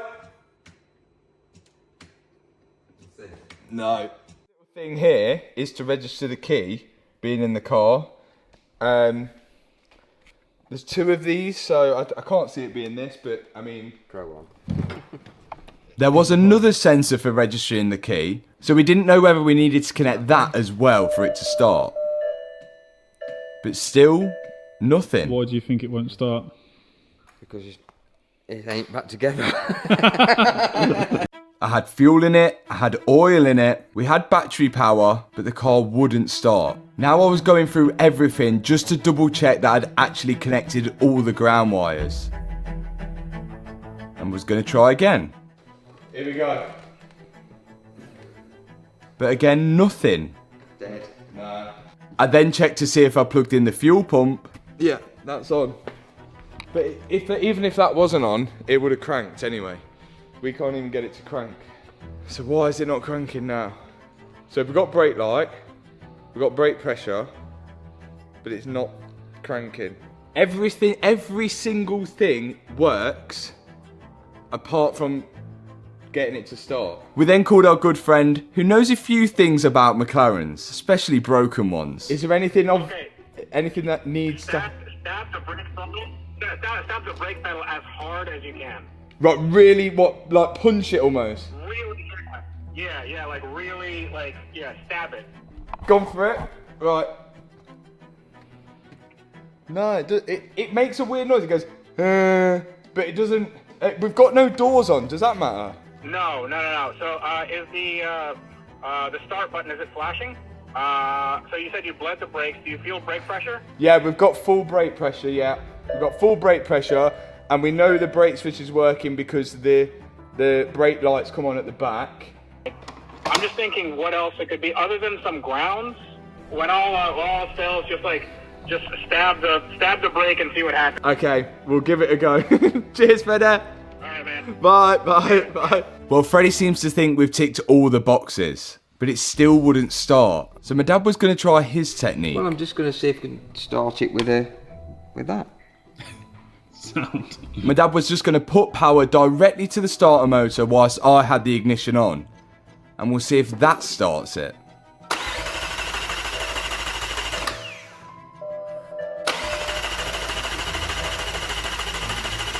But still, nothing. Do you think it's because the fuel's low?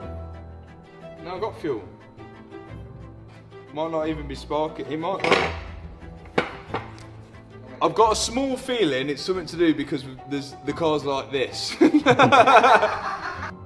But yeah, well, We've failed. We have failed, and I really wanted to get it started. Just before we left, just in case, there is 2 wires here which we've found, which are on the ECU wire for the engine, which are not connected up. So, do you think this is the engine wiring, and these are the only 2 wires not connected on the engine? If this is it, cracked it. Could this be something to do with the gearbox? Do you think that if that's the only thing doing it, let's try. Can't be, it can't be 1 wire like that. If this does it, Okay, here we go.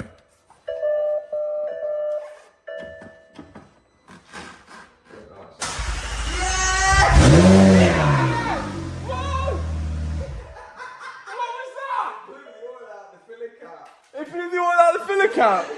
Oh my god! Oh my god! Well, it started. 1 wire. That thing there.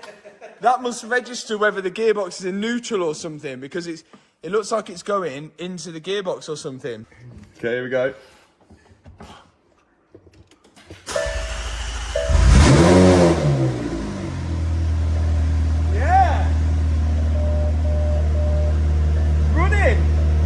Got power steering.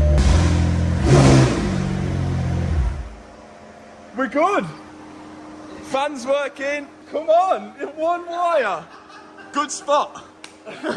Quite clearly, there's still a lot to do. And the exterior, I don't even know where to start on that. But the interior is still in pieces. So I've got to finish bolting all this back together. So I think that is first point of attack. Let's go. Now, one of the positives we can take from the accident is that it didn't really cause any damage to the interior of the car. So most of this should all bolt together and we should have all the parts to complete it. That's if we can remember where everything went. The trick when rebuilding the interior is to remember what part you took off first. That way you can do it in the same order. I'm just putting in the screen here, and then the carbon surround with all the buttons behind it. After that, there's a final trim which sits on top of the dashboard and clips to the center console.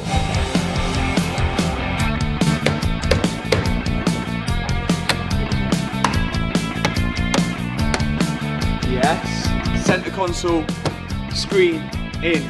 Next up is where the rear view mirror mounts. Now, because this was a right-hand drive tub, the rear view mirror is slightly different because the driver's seat's in a different position. So I've switched over the bracket to a left-hand drive bracket, then I can put the roof lining in, the interior light, and the sun visors in afterwards. Then, in goes the carpet. A lot of people ask why didn't I just keep the car right-hand drive because I'm in the UK, but because so many of the parts on the left-hand drive car, like the steering rack, the dashboard and the center console weren't damaged, there wasn't much point buying new ones to make it right-hand drive. So hopefully that clears it up for you guys. One interior in. Interior is in, kind of, to an extent, no seats. I'm leaving the back out because I kind of feel like these seat belts may have a code on them and I may have to take them out because, well, you can see the airbag sensor on there, and we did have an airbag go in the door and the pyro fuse was gone, so potentially the seat belts could have gone. So I do not want to put any of that in to take it all back out. And now, Chris, Yes! we're gonna do the suspension because I want to get this thing actually driving. Yeah, suspension first, then radiators. Here is all of the array of suspension. And here is where we got a lot of the suspension from. Look at this for a parts place. A breaker's yard with a 720S here. We spent most of the day stripping this car for parts, which brings us back to the shop. This, £1,700 just for that, and that was second-hand. Brand new, second-hand suspension made by Tenneco, £1,700, and it's, well, we think it's bent. I think it definitely is bent. But it's really complex, it's really expensive, and I will explain it all once we start fitting it. I'm gonna do one side, Chris is gonna do the other. Yeah, let's start bolting this thing together. First thing to go on is the lower wishbone. This is what pretty much holds the whole of the suspension. Once that's bolted to the rear frame, I've got this rear tie rod. This is adjustable to get the track on the rear wheels perfectly straight, so we'll have to get it aligned afterwards. Then, in goes the drive shaft. The drive shaft just pushes into the gearbox, and after that, we're ready for the top wishbone. This also bolts to the rear frame of the car with 4 bolts, and this has camber adjust on it. Once that's fitted, we can move on to the wheel hub. Not forgetting to put the wheel speed sensor in the new hub. The drive shaft will then slot into the wheel hub, and the bottom ball joint will slot into the lower wishbone. After that, the suspension strut and spring. This bolts to the top of the frame and then slots in the lower wishbone, with a little bit of difficulty as you can see here.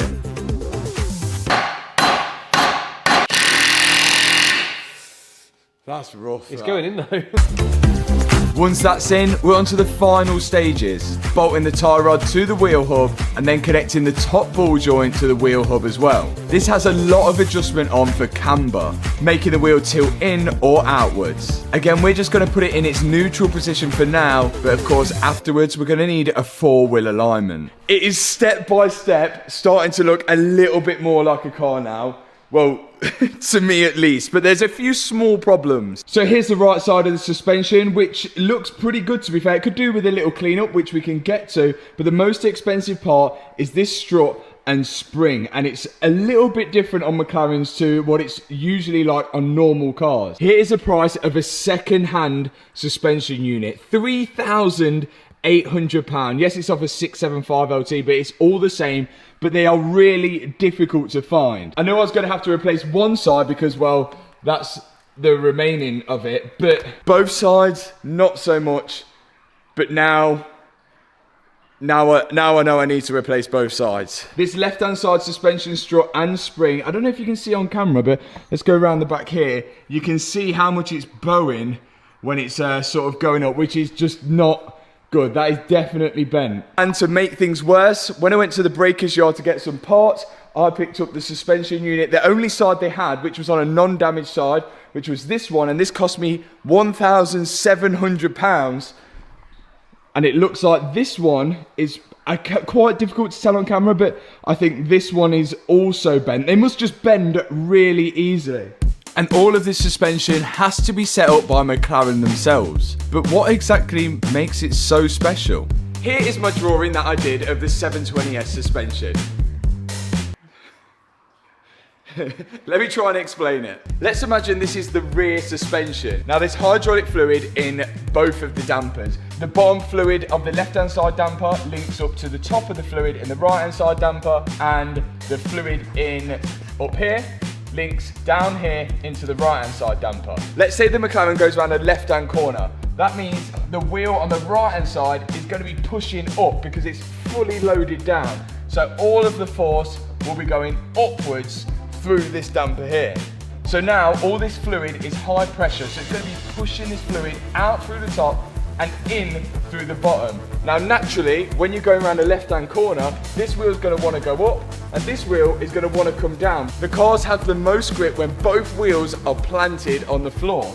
So all this high pressure fluid up here is going to be pumped here to keep this wheel nice and flat and level with the car. Now what McLaren have done to make it even cleverer than that is add these electrical things here that are on every single damper, and what these are valves. Those electrical valves, which are here, here, here and here, control the flow of the fluid. So when you're in comfort mode, it will open the valve up, allowing more fluid to flow within the damper, creating a more softer ride. And when you're in sport mode, it will close the valve up, allowing minimum flow in the dampers, keeping it nice and stiff and flat when you're on the track. Pretty clever. Yes, it is pretty clever, but it makes it difficult for people like us who are trying to work on the car. Not only are the rear suspension linked together, but also the front suspension is linked to the rear by these huge lines which connect it from front to back, all to keep the car as level as possible. Now, the reason why I have to take it to McLaren to set up, because when I start putting all these lines on, I'm going to have to start filling up the whole system with fluid, which is done at the front of the car. But the thing is, you imagine I get any air in the system, then the suspension is not going to work as well. This high pressure is going to be trying to compress air, which is going to be spongy. The suspension is not going to feel as good. So effectively, you need to bleed it. And of course, to bleed the system, it's electronically done, which requires a special McLaren tool. So I guess I need to carry on assembling this suspension whilst you guys can think about how good my drawing was. So now we've learned how the suspension works, we should be able to assemble it pretty easy. In goes the hydraulic line into the top of the left-hand side suspension. That then tees off to the bottom here, which connects it to the front of the suspension and goes round the back and connects to the bottom of the right-hand side suspension. Next up, the hydraulic line goes into the top of the right-hand side suspension, around the back and into the bottom of the left-hand side suspension. We can then put the bolts in to tighten this up because this is really high-pressured fluid, so we don't want any of these coming off. And that same hydraulic line on the right hand side will connect to the hydraulic line which runs from the front of the suspension to the back of the suspension. And after all this, they still use the old school anti-roll bar, which I need some drop links for. And this is actually made by iBack, and it also looks like they make the springs for the suspension as well. This is where it gets even more expensive if it wasn't already. £2,000 a rear brake disc. Had to buy two because mine were broken. Carbon discs are great. Unless you have to replace them, then they're not so great. On goes both rear carbon brake discs. The only car I've experienced with carbon brake discs was the GT3 in America, and it was absolutely unreal. The hotter the brakes got, the better they stopped. It's going to get a little tricky again. So on the McLaren, it has a rear brake caliper, but then it has a separate rear brake caliper for the handbrake, which is electronically controlled.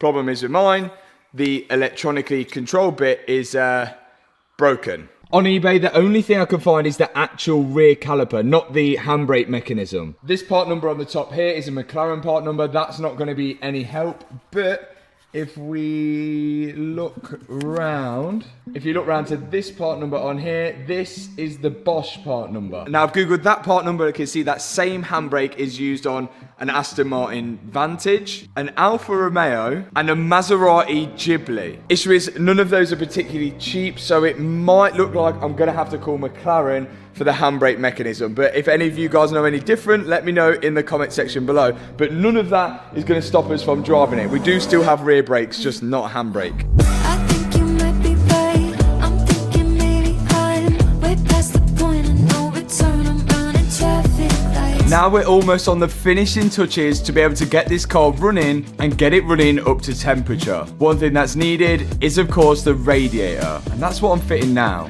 It mounts to the side of the car here, along with the aircon condenser as well. There's two hoses at the top of the radiator I've got to connect, and one big hose at the bottom. And after that, we're almost good to go. It's a slightly different shade of black, but this is not the colour it's staying. £2,000 for this rear wing.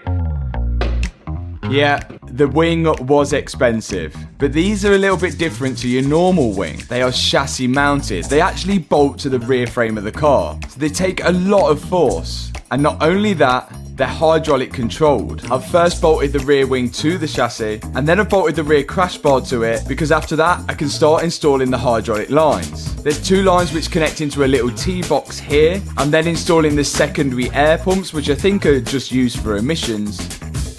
Now you can see both lines come out of the gearbox, run down here into that little T-box I mentioned, and go off right and left.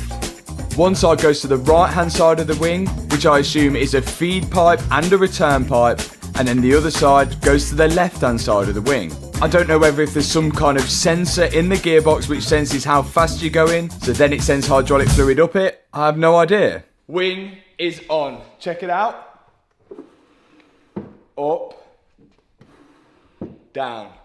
I'm not sure exactly what fluid it uses. It comes out of the gearbox here, but I have no idea how that works or what that works. I guess we'll find out when we start driving it. I don't think we're going to take it to the speed that this goes up on though. And now it's kind of in the way, so I think we will have to take it off to put the exhaust on. Next up, fluids. Coolant first. I don't think we're going to have a big issue with filling the coolant up because the radiators aren't all the way at the front of the car. So I'm going to vacuum fill it anyway. And we all know how vacuum filling goes. It hasn't gone well on the Ferrari, but let's give it a go on this. Favourite kit.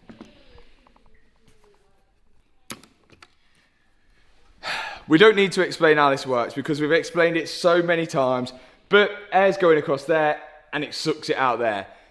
We shouldn't have any leaks unless I've let a pipe off somewhere, but we're about to find out. But we weren't getting any vacuum at all. There's not an overflow, which suggests a leak. I tested my gauge was working. Yeah. Yeah. And it was. Do I pour it in? Yeah. I could always put water in now. I put water in now because if it pours out, I haven't got coolant all over the floor then. We're pouring water in. It isn't ideal. If there's a leak, it's going to go on the floor. Oh no! So I'd accidentally left off a tiny pipe which you can see me connecting here. It's easily done.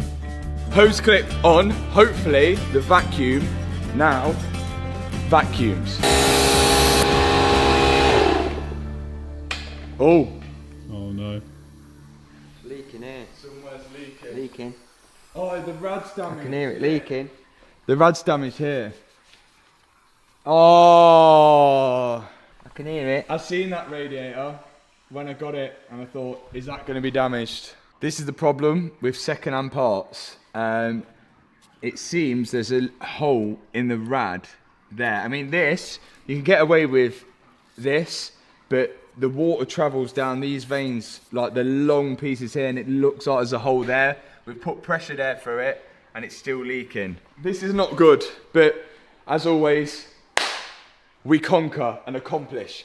We're going back to the breakers yards, well I'm not, my dad is, to go and get some brand new second-hand parts. So appropriate right now, you can get one of these hoodies or t-shirts with the link in the description. So my dad's gonna go get some brand new second-hand parts, which should solve our issue with a lot of stuff as well. It's gonna pick up a lot of other broken things. I'm gonna ring McLaren to see if how much these suspension struts are, because we've got 2 bent ones, which should get us moving and rolling. But how much, you guess? 2.5 each. 3. Good afternoon, Mclaren Birmingham, Dawn speaking. Hello, I wonder if you could put me through to parts, please. Days, and they're 1,545.77 each plus the VAT. Okay, and you can get them in 2 days, is it? 2 working days. 2 working days. Available. Cheers, thank you. Cheers, bye. Bye. £1,500 plus VAT each, but I have literally no choice. £3,000.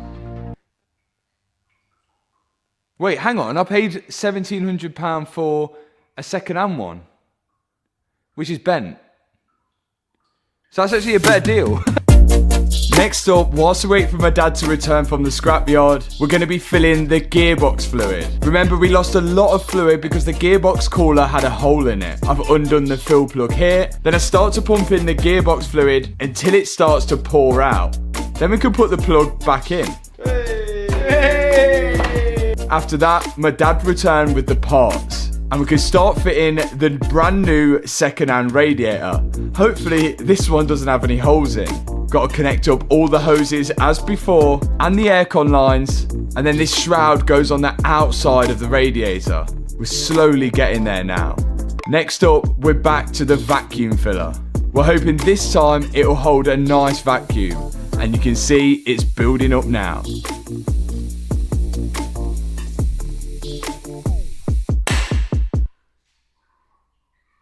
No noises.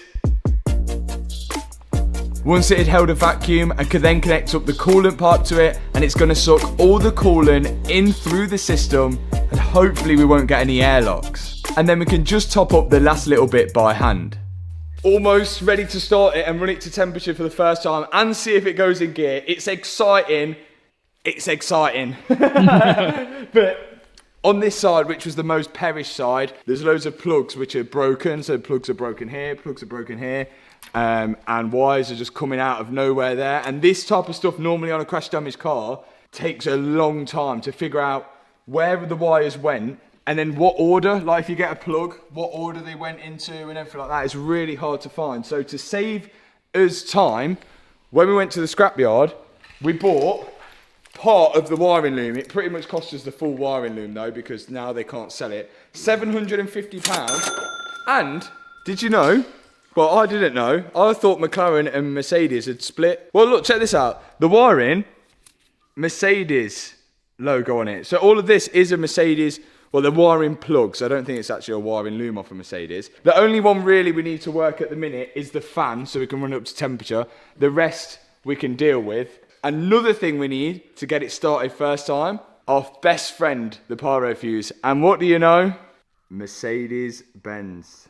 And what do you know? When it says Mercedes-Benz, don't buy it from McLaren because you'll get added McLaren tax. So, here's one I bought off eBay. Did it go that way?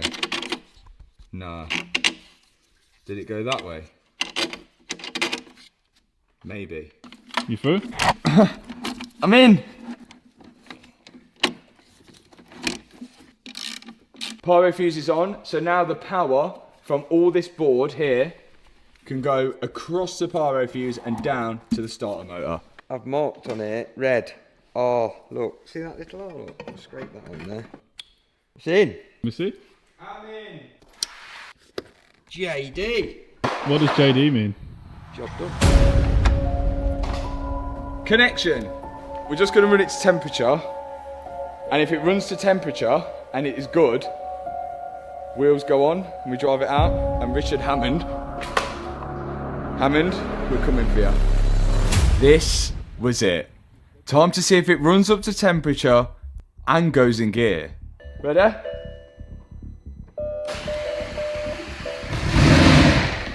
Oh.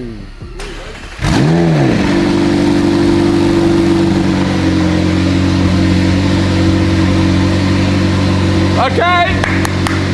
Why is it smoking? It started, but there was a lot of smoke. Baby, it has been cold though in here. Could be a lot of condensation. We had pretty much every warning light under the sun on the dashboard, but I think that was the least of our worries. We had to top up a bit more coolant now that it sucked it all through the system, and some power steering fluid, and wait for it to run to temperature. Woo! Look at that! How fast that ran!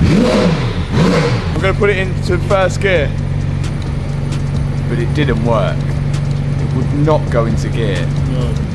And the drive button in the center console just wasn't doing anything. Neither was the reverse button. Reverse? So I can't go anywhere.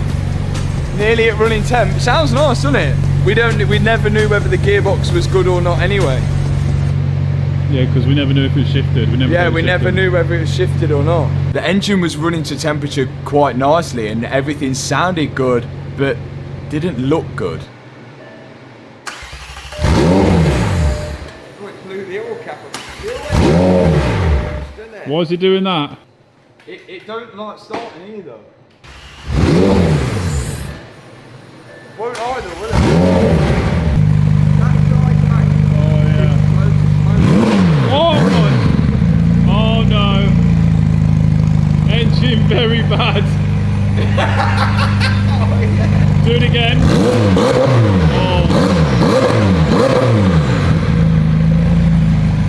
Oh no! That's not good.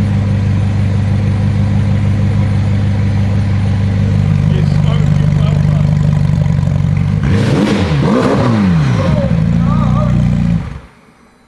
Oh no. Is engine very bad?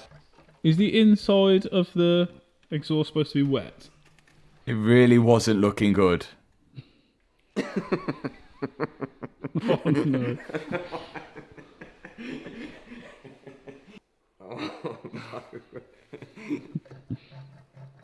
Did we just blow up a McLaren 720S engine?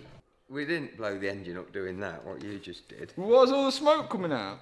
Yeah, surely I didn't do that. Alright, yeah. Have you put a coolant pipe straight into the exhaust?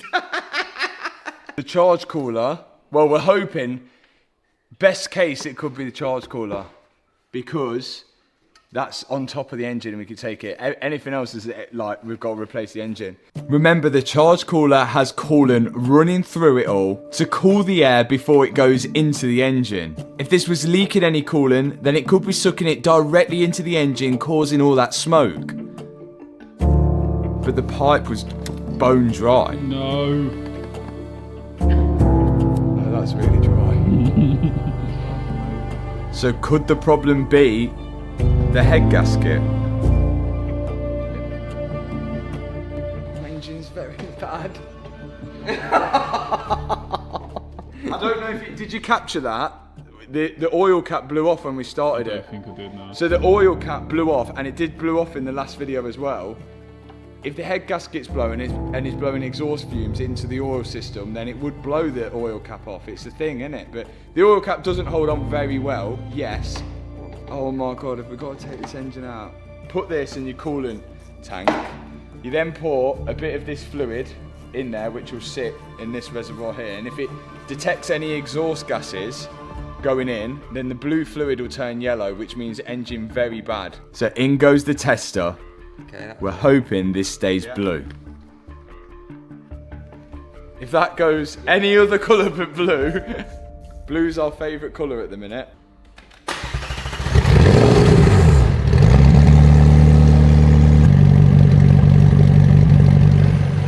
It started first time though. It's gonna have no oil in it. That's all. Did we pass? It seems okay. That's good news. That's not good news.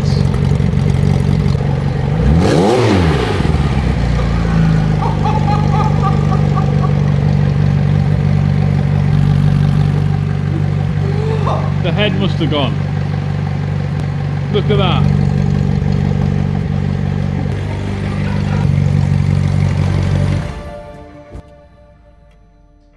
Well, at the start of this video I said I was going to drive it.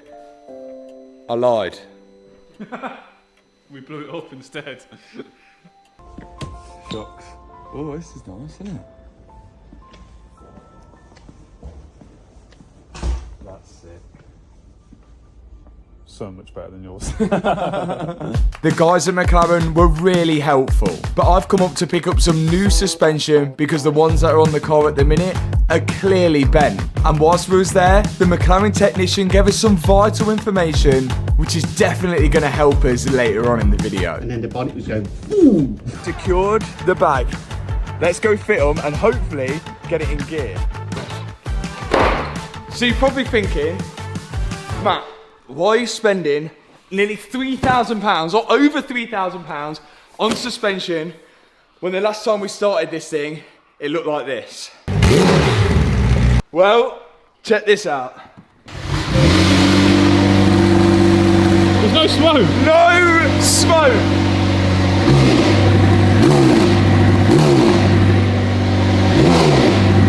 Yeah, there's a little bit. A little bit of smoke. Yeah, boy. My heart can rest. Let me explain why. Check this out.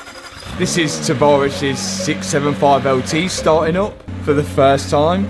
This is V-tuned 720S starting up for the first time. And this is a McLaren I've seen on Instagram starting up. All sharing the same kind of smokiness that mine did. Turns out these engines are really easy to overfill the oil on. And if you overfill it by even just a quart, it'll find its way into the breather system and eventually out of the exhaust. So maybe we need to run this car up to temperature so we can actually see on the screen what the oil level is. Why they got rid of the dipstick on most cars, I do not know. But it just would have been a lot easier if we could test the car with the dipstick, not with running it up to temperature and smoking out the whole unit. Right now, the smoke seems to have stopped. So perhaps it's burnt all the excess oil already, but we need to check to be sure.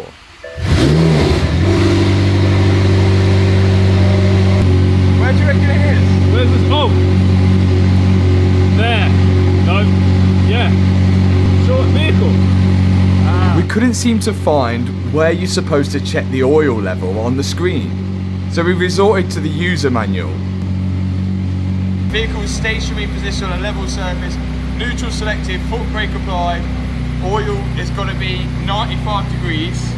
We're currently on 10.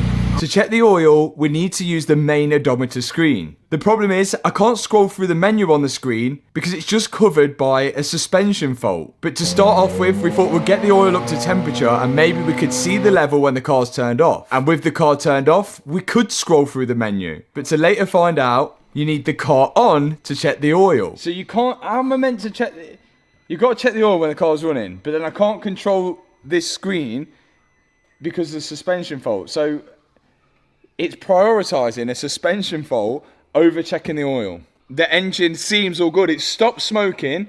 It doesn't smoke when I rev it anymore.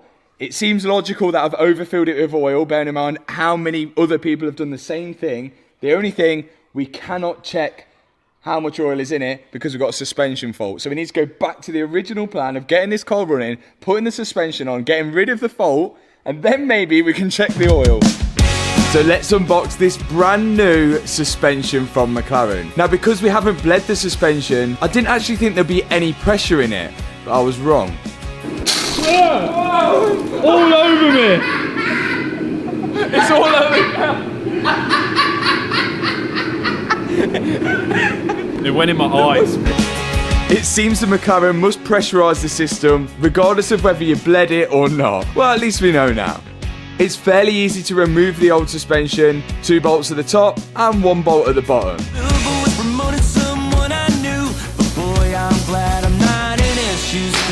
And then in goes the new suspension on both sides, this time not bent. And remember, once the car's running, we're going to have to take it to McLaren to get the suspension set up because it requires their special tool to bleed all the hydraulics in it.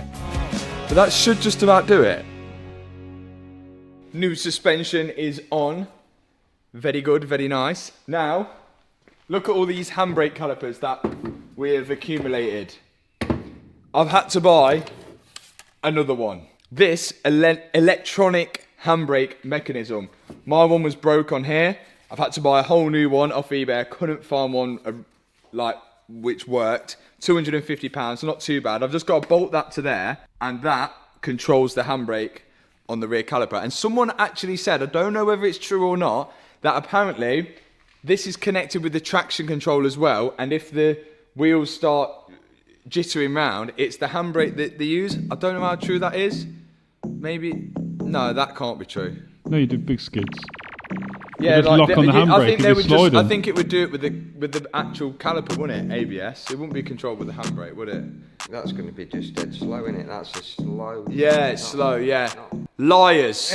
This should be a pretty easy job. 2 bolts to unscrew the old broken electronic handbrake, and then 2 screws to bolt on the brand new second-hand electronic handbrake. All this motor does is turn to push the pistons in the handbrake caliper, which then pushes the brake pads to clamp onto the rear brake disc. A lot of supercars use a separate handbrake caliper just for heat purposes. Anti-roll bar drop links. Now these go on the anti-roll bar and then into the wishbone there. This one is a McLaren one. I've got one I've found off a Mazda 5 or 6, I think it was. These were £15 each. And look, I was so close to getting it right, but unfortunately the only difference, which is quite vital, is the thread. The pitch of the thread is different on the McLaren one to the Mazda one. So this won't work. So it was worth a try. So all I'm going to do is put the McLaren one in and order one from McLaren. But when fitting the McLaren drop link, I noticed something fishy. So this one was from the scrap man, and well, looking at a photo, it was completely wrong, because this is hitting there, and that, look how short that is. We've got the right hand side wishbone here, and it is the same length as that one. So this side must be for the right hand side, and the left hand side must have a shorter one, like that, for the clearance. How crazy is that? I've never seen that before, 2 different drop links. Neither have I, Mr. Cameraman. So I ordered a drop link for the left hand side from McLaren. You see my link? Does it fit? Look at that. Yeah. And my dad fitted the right hand side drop link to the right side of the wishbone. One of the last things to be fitted on the suspension is what I thought was a headlight sensor, which detects how high the car's sitting so it can adjust the headlights accordingly. But actually this sensor's on all 4 corners. So I'm now thinking it's got something to do with the suspension. It knows if one side's too low or too high to adjust the suspension to make it sit flat. Okay, headlight sensor on. Not that we've got headlights in, but I'm going to plug the code reader in, because if you go and have a look at the interior, half of it's missing. And the reason why I haven't put the full thing in is because if we've got a code on the seat belts, because normally when an airbag blows, the seat belts do lock out, but these haven't locked out, but that's not to mean that they've got an airbag code. So if I'm going to plug this in, see if it works. If it's not got an airbag code, then we can start putting the rest of the interior in and then try and figure out the gear issue. I don't even know if this is going to work on the McLaren. What happens if we do have a seatbelt fault? We've got to send the seatbelts off. No McLaren, okay. Scanning it as a regular car. Let's see what it does. Turns out, you actually need a special McLaren diagnostic tool to read the car. But mine did read some basic fault codes. Mass airflow sensor, wheel speed sensor, but none of which showed a suspension fault or airbag. No airbag stuff. But there's an airbag light on the dash, look. There was only one airbag which was actually detonated on the McLaren, and that was on the driver's side door. Like, I think we're gonna have an airbag light on because there's airbags in the doors. The doors aren't on. Airbags in the seats ain't in. There's airbag sensors on the front bumper ain't in. So there's gonna be an airbag light on. So I think the best I could do right now without the McLaren tool is get onto my fault reader and just clear all the existing codes and hope for the best. With my lack of knowledge and experience, I will say these seat belts are good to go. Do you agree? I haven't got any knowledge on seat belts. Matt's the expert. With me deciding the seatbelts are all good to go, I can finally start putting the rest of the interior back together. The engine cover goes on the back with 9 million screws to hold it in, and then on goes the rest of the trim pieces. There's this piece of carpet which I assume is just the parcel shelf, trims on each corner which cover over the speakers and a lot of the wires, and then this bit of carpet which also works as some kind of sound deadening as well for the engine. After that, there's a huge bit of trim which sits behind the seats, and then loads of other little bits of trim which are held in with clips. Big moment, the seats are going in. It seems like such a long time ago we actually removed them, and putting them back in feels so good. Remembering to connect up the seatbelt first, and then I can lower it into place and bolt it in. One seat in. They look comfortable but sporty.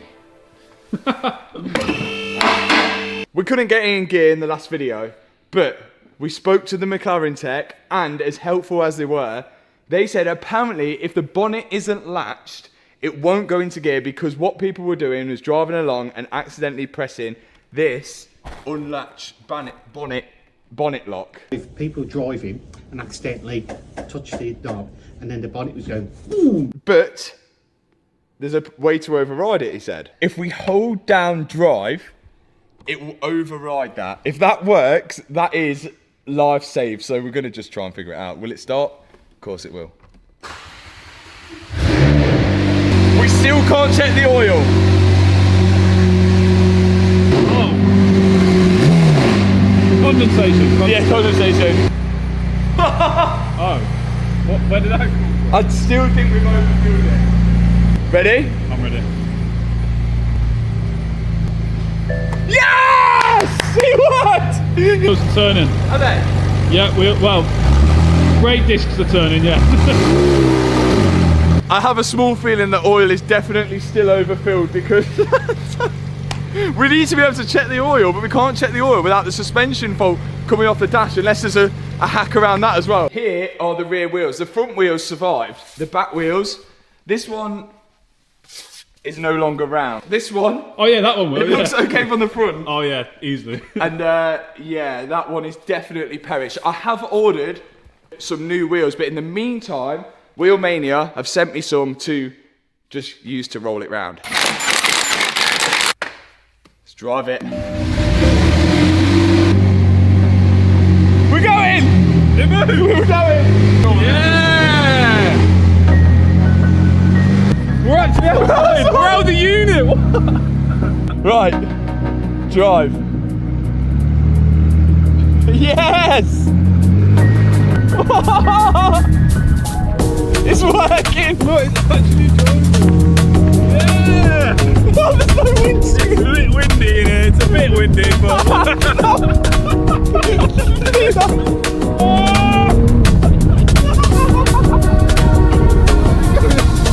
Oh, it's working! What? This might not look like much to some people, but this was a huge achievement for me. It was only 2 months ago that this McLaren was just a bare shell, and now it's actually driving.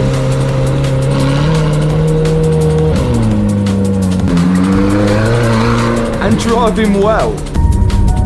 It feels like, this car feels like, it's not set up or anything, but it feels like so well, like balanced, you know, it feels so light. And even Hannah enjoyed it. It might not be on the road just yet, but it is so close to it now. Will I prove Richard Hammond wrong? I don't know. But to get this far anyway is a huge achievement for me either way. It actually runs. Next step is bolting on all the body panels. But today, we're gonna finish this for good. Oh no, it's on fire! Are we on fire? We're on fire, we're on fire. That may look really unfinished, but the only thing really to go on it is body panels, and that's what we was waiting for from the body shop. And this is probably one of the only cars you can take to a body shop to have painted without taking the actual car. So take a look at what colour I've chosen for the 720S. Minty fresh.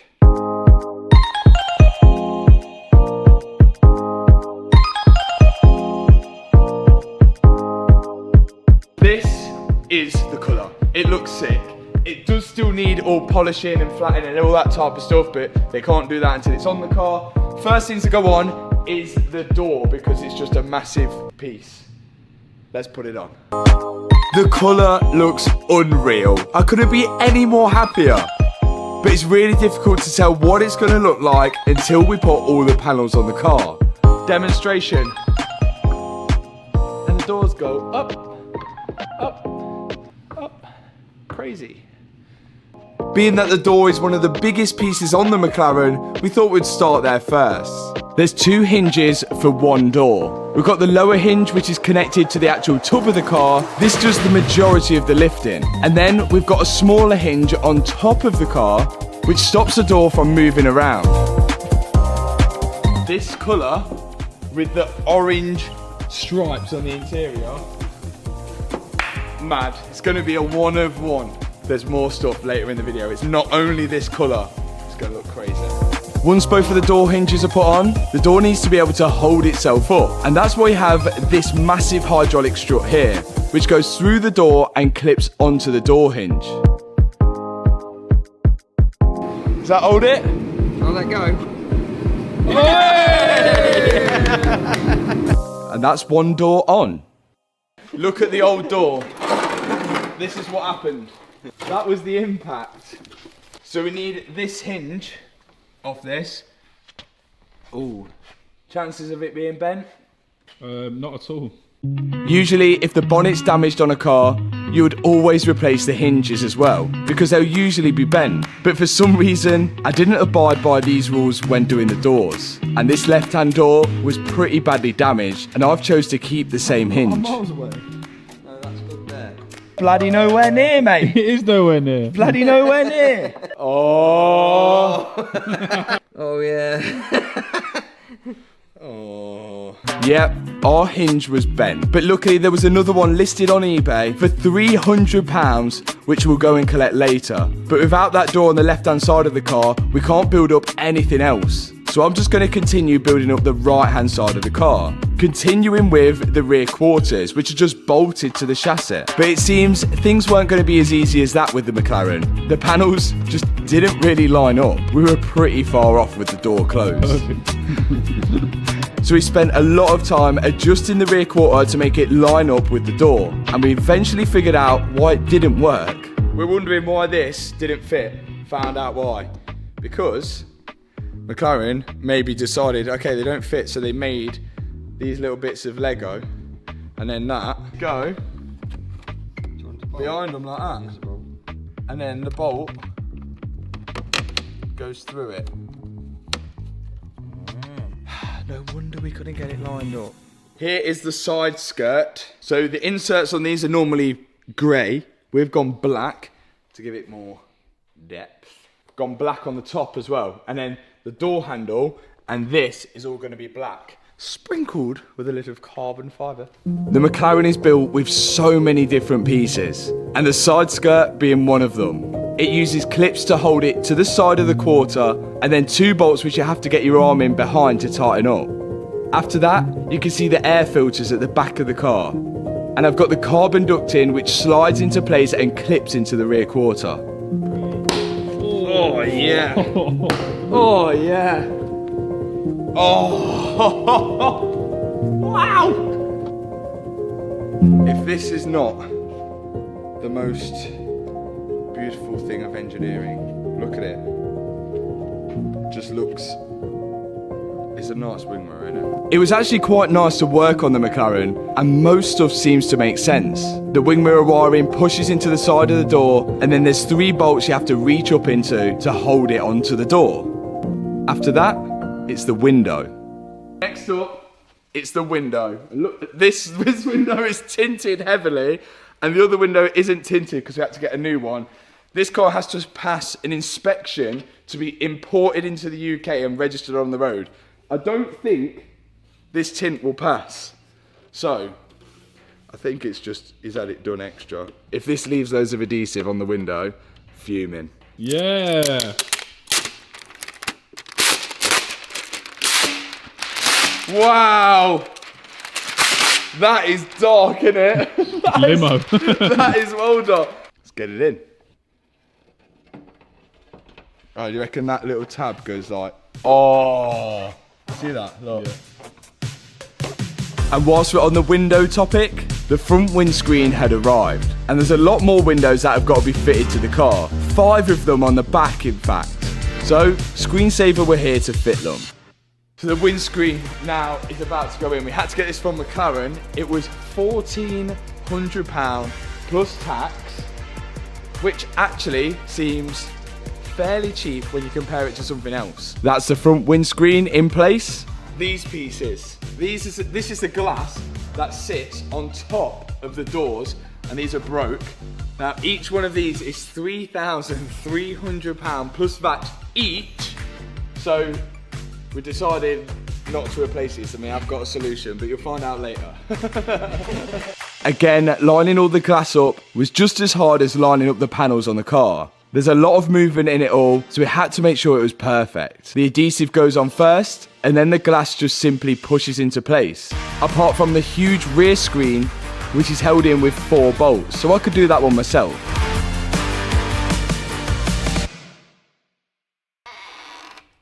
Hey, what you got? Shall we see if it fits? Let's hope that one isn't bent. Will this door line up with the new hinge? If it doesn't, we've done something wrong. What's going on here? This is miles off. Is it? It's well far off. Like the bottom end of the door needs to be like something not right. Could be the door. Don't say that. We've just had it painted. No, yeah. It seems the brand new second-hand hinge was also bent. My dad scammed us. He brought us a bent hinge. Again, well, we think it's a bent hinge. It's so far off. It's so far off. But without that door going on, we cannot build the rest of the car. So we need a hinge. Well, can we make one good one out of 2? That's the bit. You think this bit is going to be the bent bit? It's going to be the bent bit because that's the weak bit, isn't it? On both ones, yeah. McLaren isn't open during the weekends, and even if we could get one from McLaren, it'll be a couple of days wait. Plan is we're going to try and bend this hinge back to where it should be. Back to where it should be. That's just so we can do the video because all our subscribers want to see a video, don't they? And if we don't get a hinge fitted on the door, we can't finish it. So our only option was to bend it, using the old tub outside. What we're doing is manufacturing a McLaren door hinge at -5 degrees. That's how cold it is. Look at that. We've bolted the hinge to the old tub, and then we're going to use a ratchet strap to tie it around the tub, and then with a little bit of heat, we're hoping it'll pull it in. Of course, afterwards, we're going to have to get a new hinge, but we're hoping that this will work for the meantime. It looks sketchy, but it might work. Oh! That's some pressure now. Release the ratchet. Release the ratchet.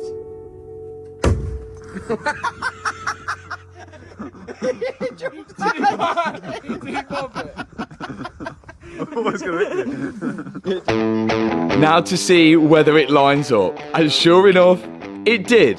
But of course, we're going to replace this hinge later because we're not too sure on the strength of it. But for now, it can hold the door in place whilst I can put the rear quarter on and the side skirt and build up the rest of the 720S. Once I've got the rear quarter in, it's all these air ductings on the side, which have been done in gloss black, which again adds that little bit more depth for the suspension to work. Now, if you remember back to the previous video, it needs to be set up by the new McLaren suspension to the rear of the car. Then I tried to explain how the McLaren suspension works. All 4 corners are linked together using these hydraulic lines, which have some serious pressure in them. But for the suspension to work, it needs to be set up by a McLaren specialist. Luckily, I have one. Steve's come down from V Engineering, and he's brought this special McLaren machine down, which attaches onto the suspension. What this machine does is suck the hydraulic fluid out of the suspension, along with any air bubbles, and circulates it back in without putting the air bubbles back in. That way we get a nice working 720S suspension system. Cool.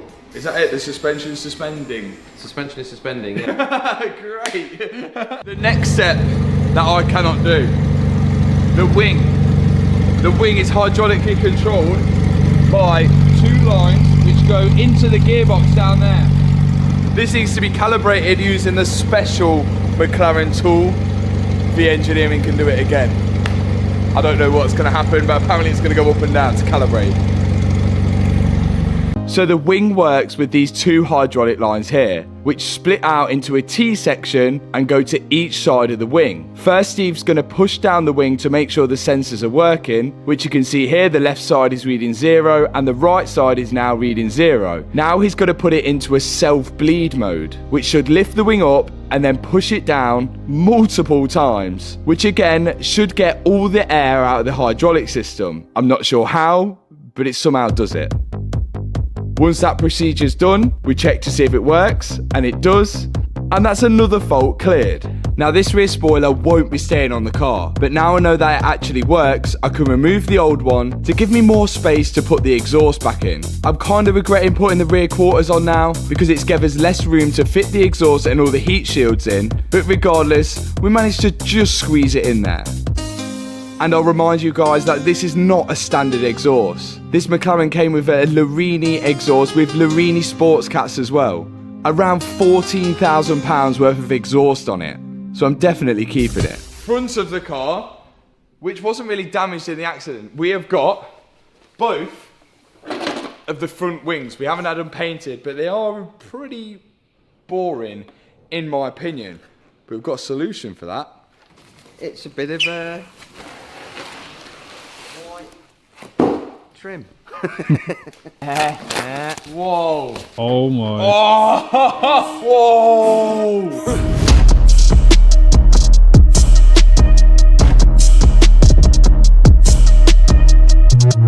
This is a full CT carbon body kit. This McLaren is going to look one of a kind, not only with this minty fresh colour, but all of this carbon stuff on there. There's a bonnet, there's wings, there's side skirt, splitter, diffuser, everything which is going to fully transform this car. One part of this body kit is this new big carbon spoiler which is going to go just there and it's going to look magical, but this has got to be put together first. There's a lot of stuff that needs to go in it, so my dad is going to do that whilst I'll show you something special. There's a brake light in the spoiler where the wire's got to be threaded through it. Hey! Once was a ship that put to sea, and the name of that ship was the Billy O.T. The wing looks crazy. Blow me, bully boys, blow. Does the brake light work? I don't know, we're having a look now. Go on then. Let's see if it fits. Yeah! Oh. What? Oh. That one's not working now. Is it not? No. Oh. Oh no, you did that. That's your part of the car. No! The only thing I can think of is that that doesn't work when the wing's up. Ah. That would be a good logic, because what's the point? Because that's exactly Because you what wouldn't it is. see it, yeah. You wouldn't see it. Yeah, that's the only thing I can think. Because it has been working, hasn't it? Definitely. If think the that's wing's the thing? always up, it'll look cool. Yeah, if and the you got a wing's brake light. up, you're obstructing that one. So what would be the point in putting that one on? And it could also, if you're driving down a country road, you put your brake light on, the reflection of that into your rear view will cause just havoc. And also, if it is disconnected because he's forgot about it, he's going to do it later on tonight when we're gone. Soon may the weatherman come to bring us sugar and tea and rum. One day when the tonguing is done, we'll take our leave and go. I think my theory with the rear brake light was right, but I guess we'll find out later. For now, I'm moving back onto the front of the car, putting the arch lining in, sliding the door wiring through and connecting it up to the front, and then I can put on the new front carbon fibre wings or fenders if you're American. After that, I could put on the carbon fibre bonnet, or hood, or decal if you're German. And it's starting to look absolutely unreal. And again, a massive thanks to CT Carbon for this carbon fibre kit. If you wanted to get any carbon fibre parts from their website, you can do with the link in the description and with this 10% discount code. It's me! You know who I am. Got to put this on. But do you know what? Bolts are in there. That was the only airbag to go. I can see why this airbag went off. Not only you got to replace the airbag though, look, it breaks the door card. Oh, how expensive are those? This was about 750 quid for one door card. But I assume it has like a weak point in it so it can go. So now we're on with replacing the only airbag which deployed in the McLaren. It's pretty easy to replace one of these. It slides into place and it's held in with about 3 bolts. Then you just have to connect the electrical connector. After that, we're on with putting the front bumper on. Oh, look at that. That looks flipping like a spaceship. What's the best looking car in your car collection? I think this now. Really? Even unfinished. I might have to agree. I think it does. It's got everything in it. And we still ain't even got the wheels on and it looks good. Normally they don't look good until you got the wheels on, do they? It's true. This McLaren has come such a long way from the bare shell it was just 3 months ago. And now it's turning into probably one of the best looking cars in my car collection. I did not expect it to look this good. And maybe you've been watching the journey, but you haven't clicked the subscribe button. Well, now's the time to do it. Yeah! Finally, I can put on the rear bumper. Have to connect up the camera connection, then the connection for all the parking sensors, and then we can slide it into place.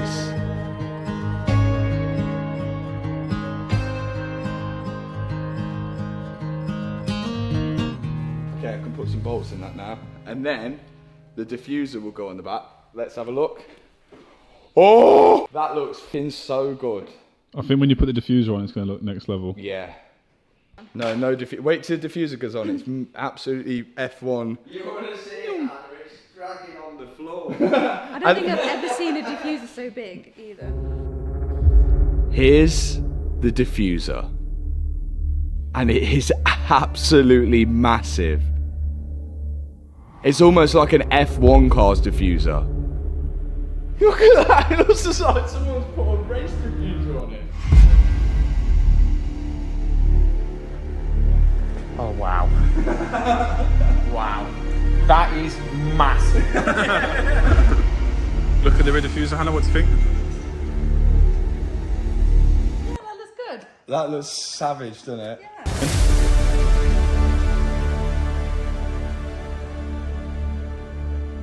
Almost there. I want to show you a few quirky things about McLaren. McLaren don't like making things to the exact millimetre. For example, this clip here, look at the gap between the clip, but their answer is a seal to fill up the body gap there.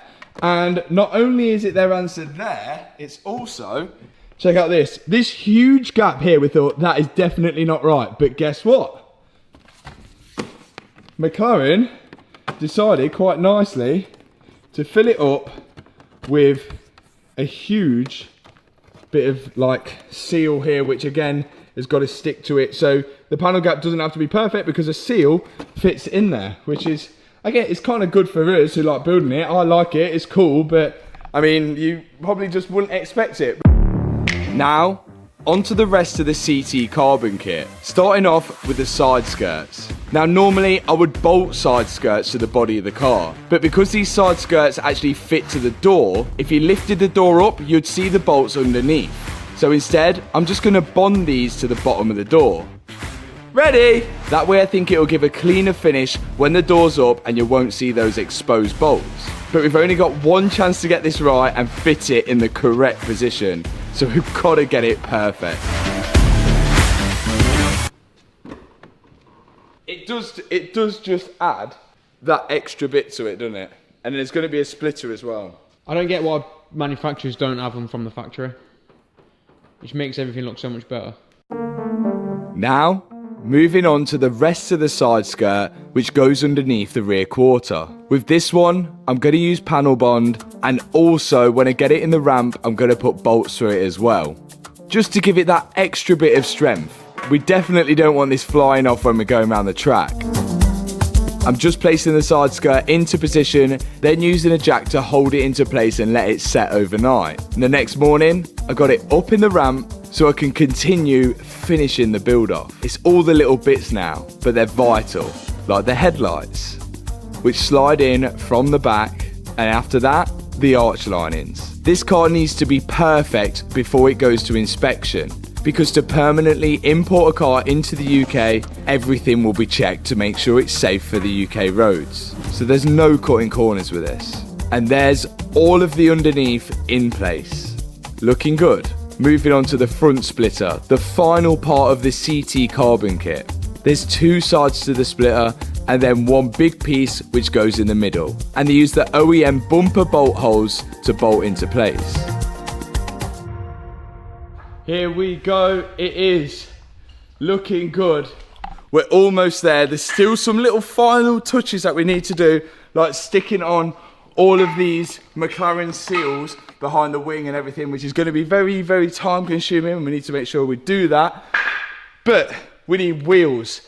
That looks mental. Oh my God.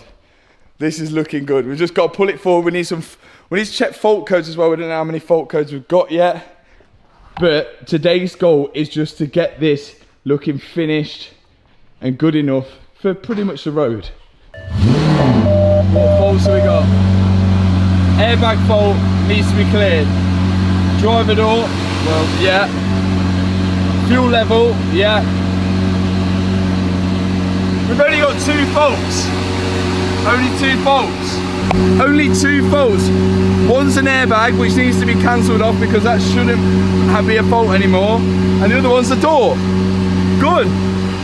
The door fault is easy enough to clear. It just needs the door card putting on and then the handle connecting, which my dad's doing. So the roof, you have options at McLaren. You can spec a carbon roof, and then with the carbon roof, you also get this bit carbon as well, and you have to actually pay extra for them not to paint it, but which is what we had on the old tub. The old tub was a carbon roof, and it had these bits which were carbon there, but you can have a black roof and then have a thing called Gorilla Glass, which is this stuff here, which is £3,300 per glass. I decided I'm not going to pay £3,300 per glass, so instead what I've done, we've got the carbon bits which we originally had but just painted black, which kind of just looks like glass really. That'll go on like that. That just needs to be bonded into place, but I think that looks pretty good. It doesn't like, it still looks like glass almost, and the black goes with the black there. But yeah, I think that flows quite nice there, the black, and looks pretty cool.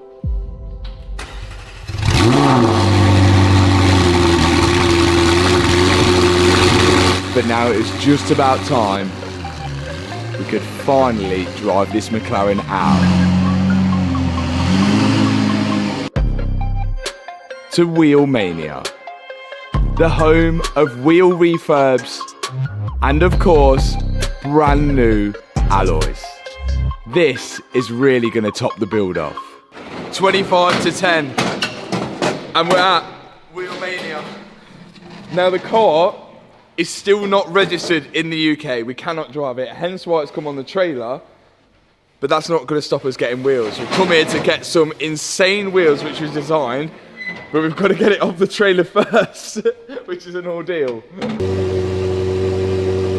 Yeah, it's going up. Don't say slow, because slow sounds like go. Keep going. No, I think you're alright, keep going. Yeah, you're good, keep going. That much off the floor! I'm breathing in! I think, yeah, you're in. Yeah, we're off! Yeah! Whoa! This is where we come to finish and top off the builds. Well, it's not quite finished, but it's going to look a lot better than what it did, definitely at the start of the video. We need to go see the wheels first. I got it like that. Baby, I'm a big deal, I got it like that. I did it again, who told you that I was finished? Fresh off the plane with a new mani-pedi. My hair stay laid and you know I get paid. Oh, they are crazy. They are definitely out there. Wow. Look at, this is completely off the scale of what we've ever designed before, completely custom made. The white thing's removable, so if you do curve it, we can do both. I won't curve it. Leo might. Leo might. You're not driving this car. No. So 20 inch on the front, 21 inch on the rear. This car is going to be nuts with these on. I was born, I've been a big deal. So this is it. The new wheels which we designed have come to life. Now I know these aren't the usual wheels you'll probably expect on a McLaren, but I'd say neither's the colour. I wanted to build something that is personal to me, and that's exactly what these wheels and the colour does. So yeah, I already know we're going to get some people which like it and some people which don't. One of a kind wheels. I know there's going to be 50-50 in the comments on this one, with the carbon kit, with these wheels as well, but there is not another 720S which looks like this. I can tell you that for free. So thanks so much, Wheelmania. Again, if you need wheels, links in the description, WhatsApp numbers there, WhatsApp them. But I think we need to have a word with Richard Hammond now. What a car this has turned out to be. I never expected it to look this good. It is truly one of a kind. And you never would have thought it from the state that we picked it up. It almost seemed the impossible build, especially having to change over the whole tub, the whole wiring and every single nut and bolt on the car. This one is one I'll remember forever and one I'll keep forever. But I just couldn't resist not taking it for a little drive on the private road before we left, which is where it all went wrong.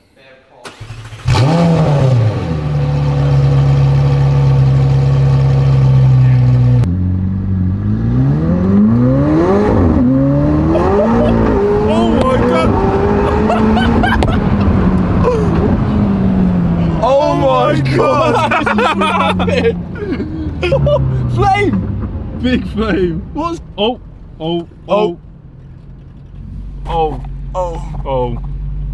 Engine very bad. Oh no, it's on fire! We're on fire! We're on fire, we're on fire. Oh no. No, and it's coming out the exhaust. That's always good.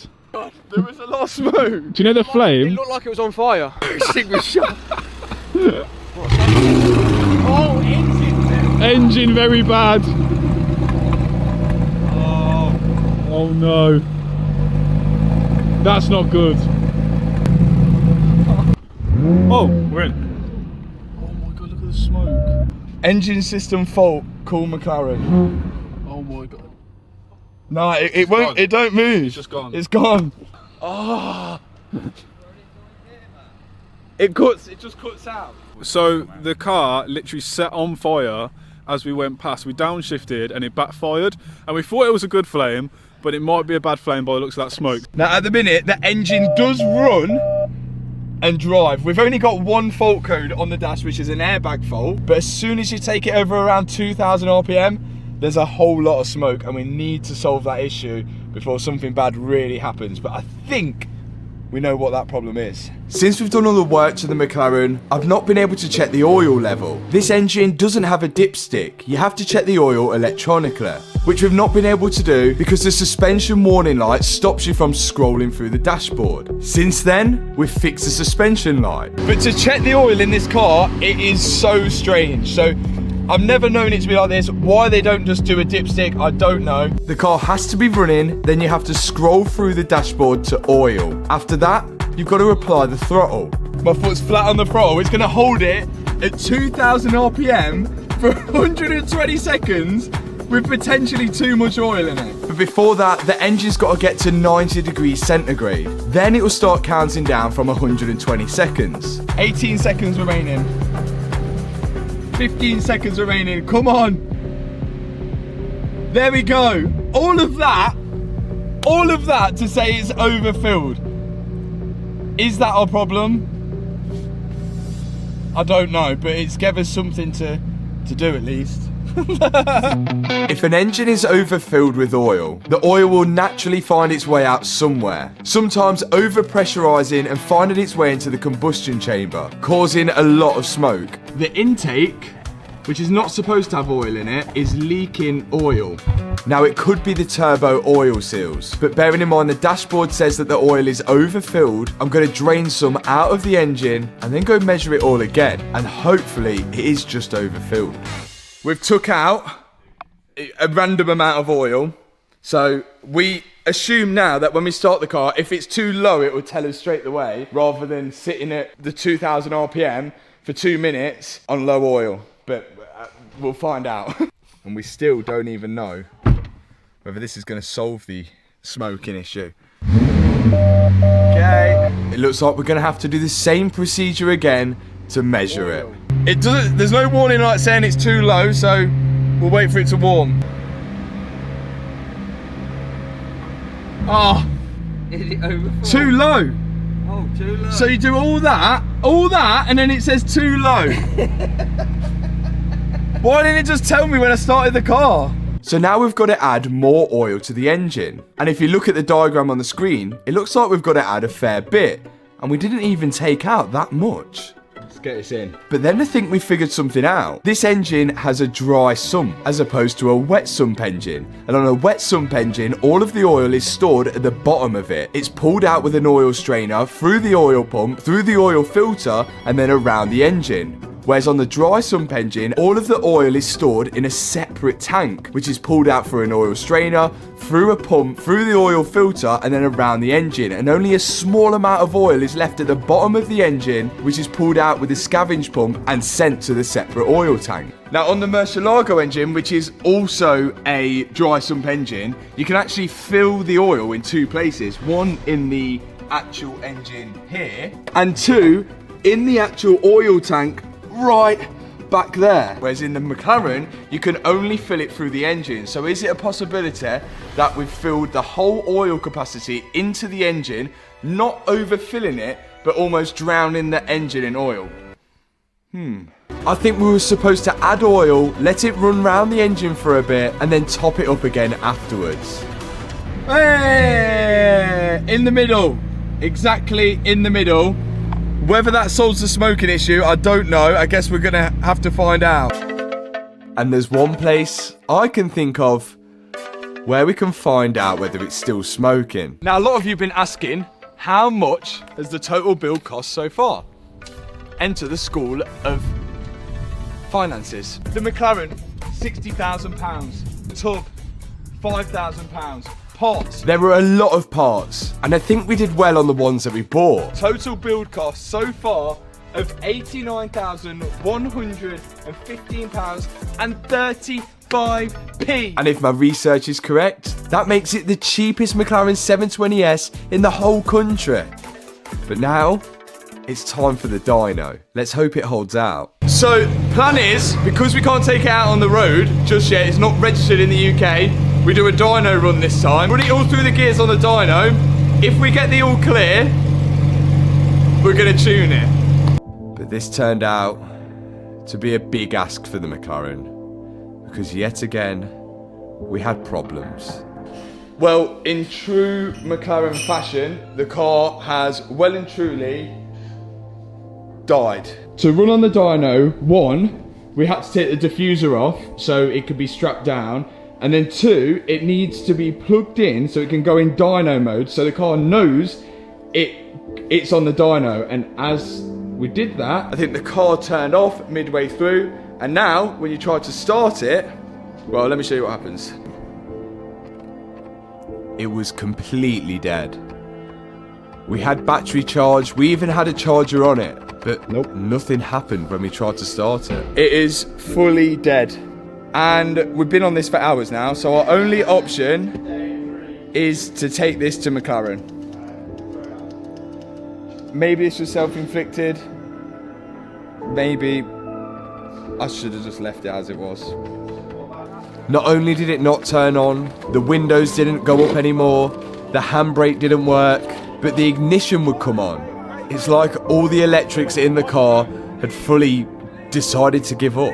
We actually planned to take it to McLaren in this video, but not for this reason.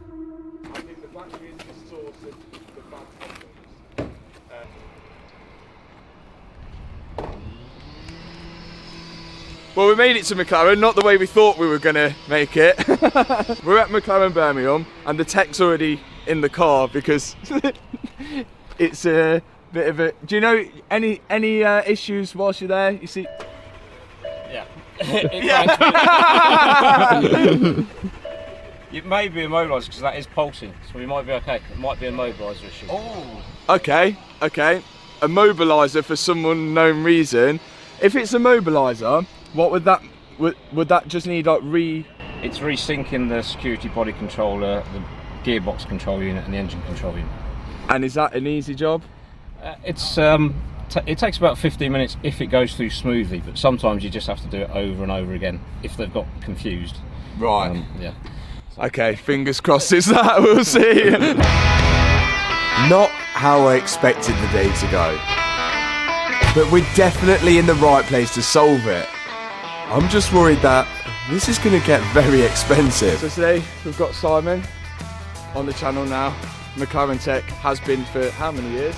13 years. 13 years, so we've got the right guy on the job. First thing Simon's going to do is get a battery charger on the car. Seeing that most of the faults are all electrical, we want to make sure the battery is fully charged to eliminate that the battery is the fault. Then he's going to get the McLaren scanner tool on it to see if there's any issues. So it is a mobiliser code on the ECM, and it is reading, which is good, so it's awake, it's talking. Okay. But it's just confused. And the code we were getting was a fault with the immobiliser. It's 3 ECUs, isn't there? 3 ECUs, yeah. Engine ECU, body ECU, and transmission ECU, correct? Almost, yeah. What's Engine the ECU, security body controller, and the gearbox ECU. They need to all talk to each other, and I think what's happened is they've stopped talking to each other. So we need them to speak the same language again, and we get it going. Hopefully we can do that.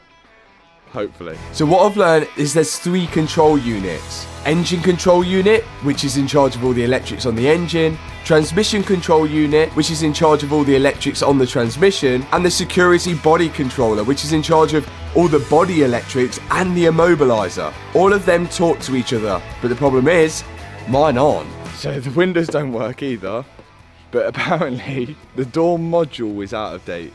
Why's the door got a module? Why is it out of date? So Simon had to update the door module and then test it out. Does it work? And it worked. Who would have known? What software version is that? Platform 4.9. 4.9? Yeah. Can't wait for version 5. The seats weren't working, so he had to update the module in the seats as well. And then he moved over to resetting the whole immobiliser control unit system, or whatever it is. Now, the car's got to sleep before we go again. How long does it take to sleep? It's just 2 minutes sleep, so just for the ECM to reset. Okay. Fingers crossed it will start. Yeah, here we go. New issue. The parking brake, or the handbrake, it's decided that it doesn't want to work anymore, and because it stopped working, the car won't lock, because when you try and lock it, it beeps the horn to tell you you've not put the parking brake on. And without us being able to lock it, the car won't fall asleep and reset itself. So we've got to get the parking brake working before anything else. Shall I lock it? It just wouldn't work. Another electrical fault. You've got the regular brake caliper and then the handbrake caliper. The regular brake caliper is hydraulically controlled with your foot. Good. The handbrake caliper is electronically controlled. Bad. You can't just do mechanical stuff to it, which is the main problem with most of these things nowadays. But with a bit of McLaren computer trickery, yes, that was working. Simon got it working. Yes! Now we can lock the car and leave it to full sleep. And once that had happened, we can try and start it. Apparently it's ready. I hope it starts. Shall I just go for it straight away? Do I put it? Okay. Please. Here we go. Come on. Please.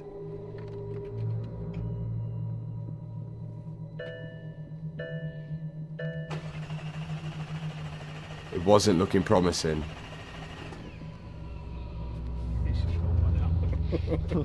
You should have fired up by now. Immobiliser fault. It's still got an immobiliser fault. Yeah. Immobiliser failure. Go again. Do it again. Yeah. Oh my god. They can be a nightmare when they get like this. So you just have to go again. But what we'll have to do is next level is do all 3 in a specific sequence. So rather than just do the ECM which had the fault. Yeah. Yeah. Go again. Is it like £300 an hour here? So it didn't work. This time, Simon was going to do the whole procedure again, but in a different order. Resetting and updating all of the control units. Which took a lot of time. We've just heard something. Now we can show everyone. Look. Big moment. First time. Come on. It smashed it. It was a long process, but it works. There's no airbag light anymore though. No airbag light. I thought that airbag fault was going to be because of the little sensor in the door, So I bought one ready when he told us that it's the sensor, but apparently not. It's come off now. All it needed was some electronical stuff. What a relief. It actually runs and drives now. So we can get on with some jobs that I was originally going to take it to McLaren for, a 4-wheel alignment. The car's loaded up with weights to simulate a driver and a passenger, and then on goes the laser alignment machine. We're trying to get the alignment all in the green, and we're not far off. Yeah, you've got a bit of rear steer going on there. So it's up in the air for some adjustments. We need to get this perfect because later we'll be going on track. But more of that later, because Simon's run into another issue. How the camera adjustment works on the McLaren is you have this eccentric top hat which you can move to different positions to preset to adjust your camera. Now there should be a grub screw that locks this in place. There is, but there's only the remains of a grub screw. Yeah. So because we haven't got a head to be able to wind that screw out, we're going to have to press the whole top hat up to then try and remove what there is of the grub screw, so we can then put the top hat in and adjust it. And Makes sense. Even more work on your hands. Good luck. We don't know what the other side's like either, so we're hoping it's not the same, but we'll see. So a straightforward job turned into another couple of hours worth of work. But soon enough, Simon got it fitted and the wheels were aligned. Fun job. It was a bit challenging at times, wasn't it? But, yeah. Are we all green? Yeah, we are all green. Oh, perfect. We're all green. Amazing.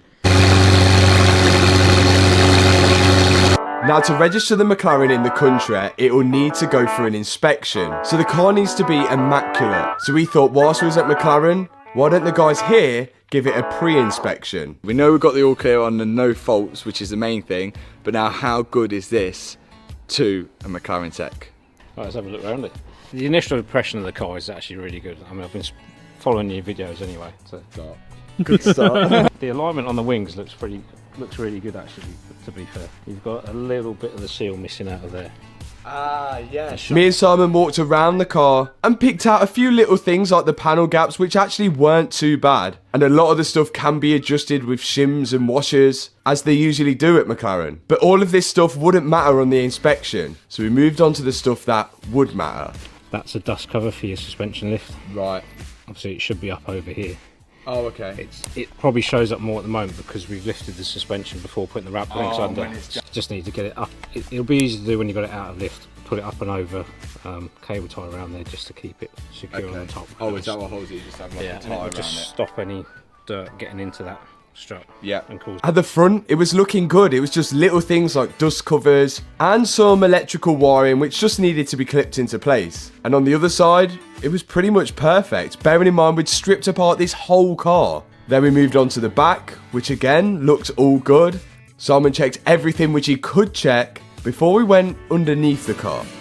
One thing I did notice when we were looking through the diffuser earlier, just on this lip on here is the cross member. So structurally, it just helps stiffen up that rear subframe. So it's a reasonably important part of the car. I mean, obviously it hasn't lost any thickness, but it has taken a bit of a whack. So at some point in the future, you might want to replace that. So what were your heat shields, which is good. Ball joint heat shields. You'll be amazed at the amount of times I've seen those missing. Oh. There is one thing which is missing that really needs to be there. You might have to pop the arch liner off to find it. From your fuel bowl, obviously, if you spilt any fuel into your fuel bowl, you've got a little drain for that to get out. Oh, is that the clear one? Yeah, the clear pipe. Yeah, what have we done with that? It'll clip onto your support bracket for the rad, and it should come out through this hole here. Oh, okay, right. So it's going to be behind there somewhere, isn't it? Again, the issue there is if you spilt fuel filling up, the fuel's going to be going into here, potentially near where your hot turbo and everything is. Oh. So it needs to be coming out of there. That's right. Makes sense, that's where it should come out. Okay. Yeah. Another thing. Yeah. You know? So, yeah. Simon actually ended up routing this pipe for us because he couldn't bear to see it leave, knowing that it was going to go on track tomorrow with something that potentially could cause a fire. And that is a full check. On a grade of 1 to 10, 10 being a showroom condition car, not a single thing wrong with it, and 1 being it's gone straight to Copart, and it is absolutely ruined. Where does this sit on that scale? I would say an 8. Oh, that's good. I'd have potentially gone up to, because obviously there's little things, but there are little things. I'd have probably gone to 9 if it hadn't been for the fuel. Oh, so good. I think that's our best score. That is our best score yet. That is good, and I'm buzzing with that. No, thank you so much for that, and thanks for solving the problem as well. You've been really good today, and we couldn't have taken it anywhere else. So thanks so much for that. Good score as well. I didn't pay him to say that, but we are going to have a bill afterwards. But that's good from the McLaren. On to the track. The racetrack. The track. What good sports McLaren were. And bearing in mind they'd been on the car all day, I don't think the price was actually too bad. And they did help us out as much as they can. But for now, we're on track and it's time to test the 720S out properly for the first time.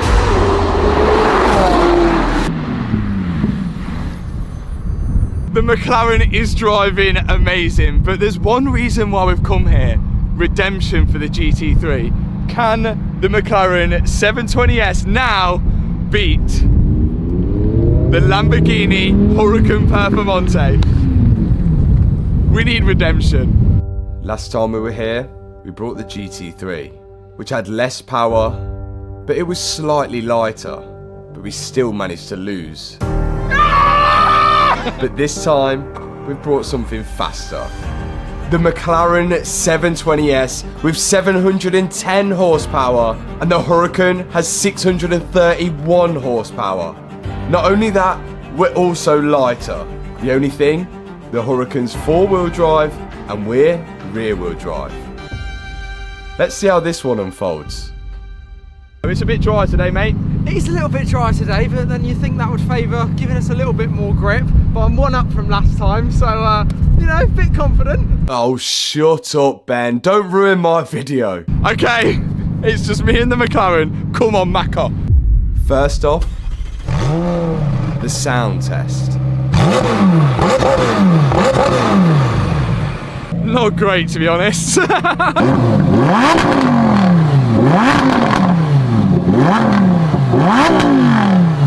That's better. So it's going to be one full lap of T-side. Standing start with me in the McLaren going first. 3, 2, 1, go! Start. Great start from the McLaren. I'm going to try and not lift off around here. Oh, we got a bit sideways. Just looks so fast. So squirrely under brake in this car, but I absolutely love it. You have to actually drive it. Oh my god! Hit the apex. And squirrely on the brakes. On those ceramics, we're so much faster than the Porsche. All I can say is I had a McLaren and felt a bit. So. Yes, I absolutely love this car. Steady on the front. Oh, we're lighting on the back. On the brakes coming into that. On the technical section. The McLaren was a proper rocket, flying through the lap. Keep it neat, keep it neat. Pulling the back end round. Here we go. With smoke to finish. Wow, wow, wow, wow, wow, wow. Even if we lose, I'm buzzing with that. I'm buzzing. If we're not beating Ben's time, we've got to beat the Porsche time at least, surely. The Porsche, I felt like I was slow motion. This felt like I was so busy. Ben, it's up to you. It's time to see what the Lamborghini Huracan can do. 3, 2, 1, go! Ben was absolutely flying, and the Huracan looks so stable. It does get off. The pure look of concentration on Ben's face shows he was really going for it on this one. He did not want to lose. Does look good. Oh, he's on the limit! And now onto the last couple of corners before crossing the line. It wasn't slow. It wasn't slow. Now I'm nervous. I couldn't have given it more on that lap if I'd have tried. So, the times are in. Okay. Hannah, I'll let Hannah say Matt's time first. What was Matt's time? 1 minute, 7 seconds, 0.56. Way faster than the Hurricane before. Do you think it's faster than the Hurricane this time round though? It's gotta be. It's gotta be. Wait, what was the GT3? What's your thoughts on that time? 1 minute 7. I think my fastest lap last time was a 1:11. Ooh. But I think I did go quicker on that lap, but not 4 seconds. I think there's a 2-second difference. I can confirm the faster car out of the two is the Hurricane. No! 1 minute, Shut up. 4 seconds You're a lap. Yeah! You're rubbish. I think I'll go again.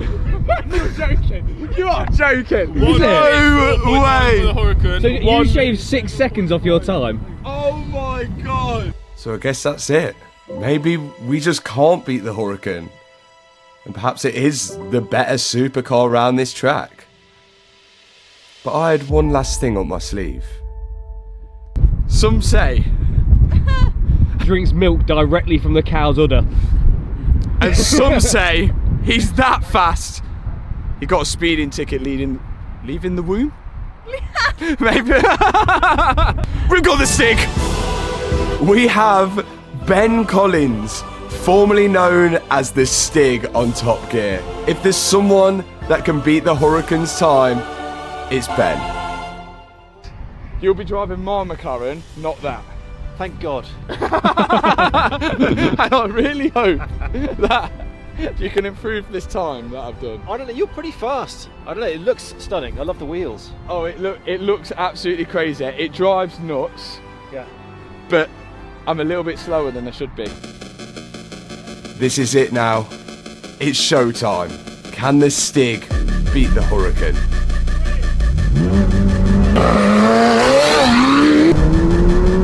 That's a fast start. Come on, Stig. Ben was really going for it, and he looked a lot smoother than I was. But will it be enough?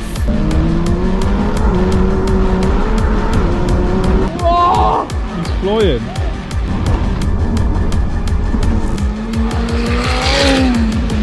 Onto the final hairpin, back onto the straight, and across the line. No, you can't see yet. You got to see like everyone else. You got to see like everyone else. Weapon. Isn't it? Every gear. Have you tuned the boost? No, it's stock. It's completely stock. It cannot be. It's time for the times. Time is 1 minute, 5 seconds, 0.6. So the Stig beat my time, but still couldn't beat the Hurricane time. How is this happening? Maybe one more go. Please, can you do another one? Yeah. But this time beat Ben. Oh, I'll use third gear this time. Alright. Whoa! The back end skipped out! This time, the Stig wasn't messing around, but maybe we pushed him a little too much. Yes. What was that? That was a lot of... that was a lot of tyre. That was a big moment down there. Wait. I think he's off. Rapid response team. Oh. I can't hear an engine. I can't hear an engine. No, I can hear it. He's off. I can't He's hear off. it. No, he's off.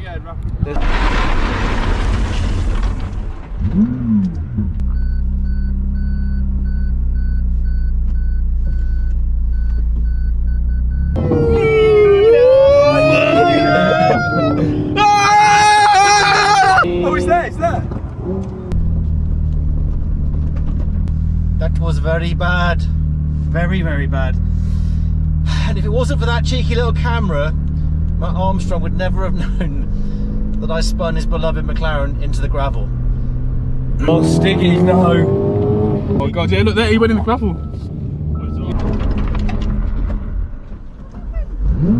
I spun. That's a face. That's a face. What happened? Well, I spun on the brakes. Oh my god! Now you're smiling, but I'm really sorry. Guys, I tried. But Ben, you're the faster person and the faster car you have. One day, we'll beat him. Thanks so much for watching this video. If you enjoyed it, hit the subscribe button, hit the thumbs up button, and I'll see you in the next video. Peace out. This is me after it doesn't start. Hold on, and there's me. Like a drug that I just can't deny.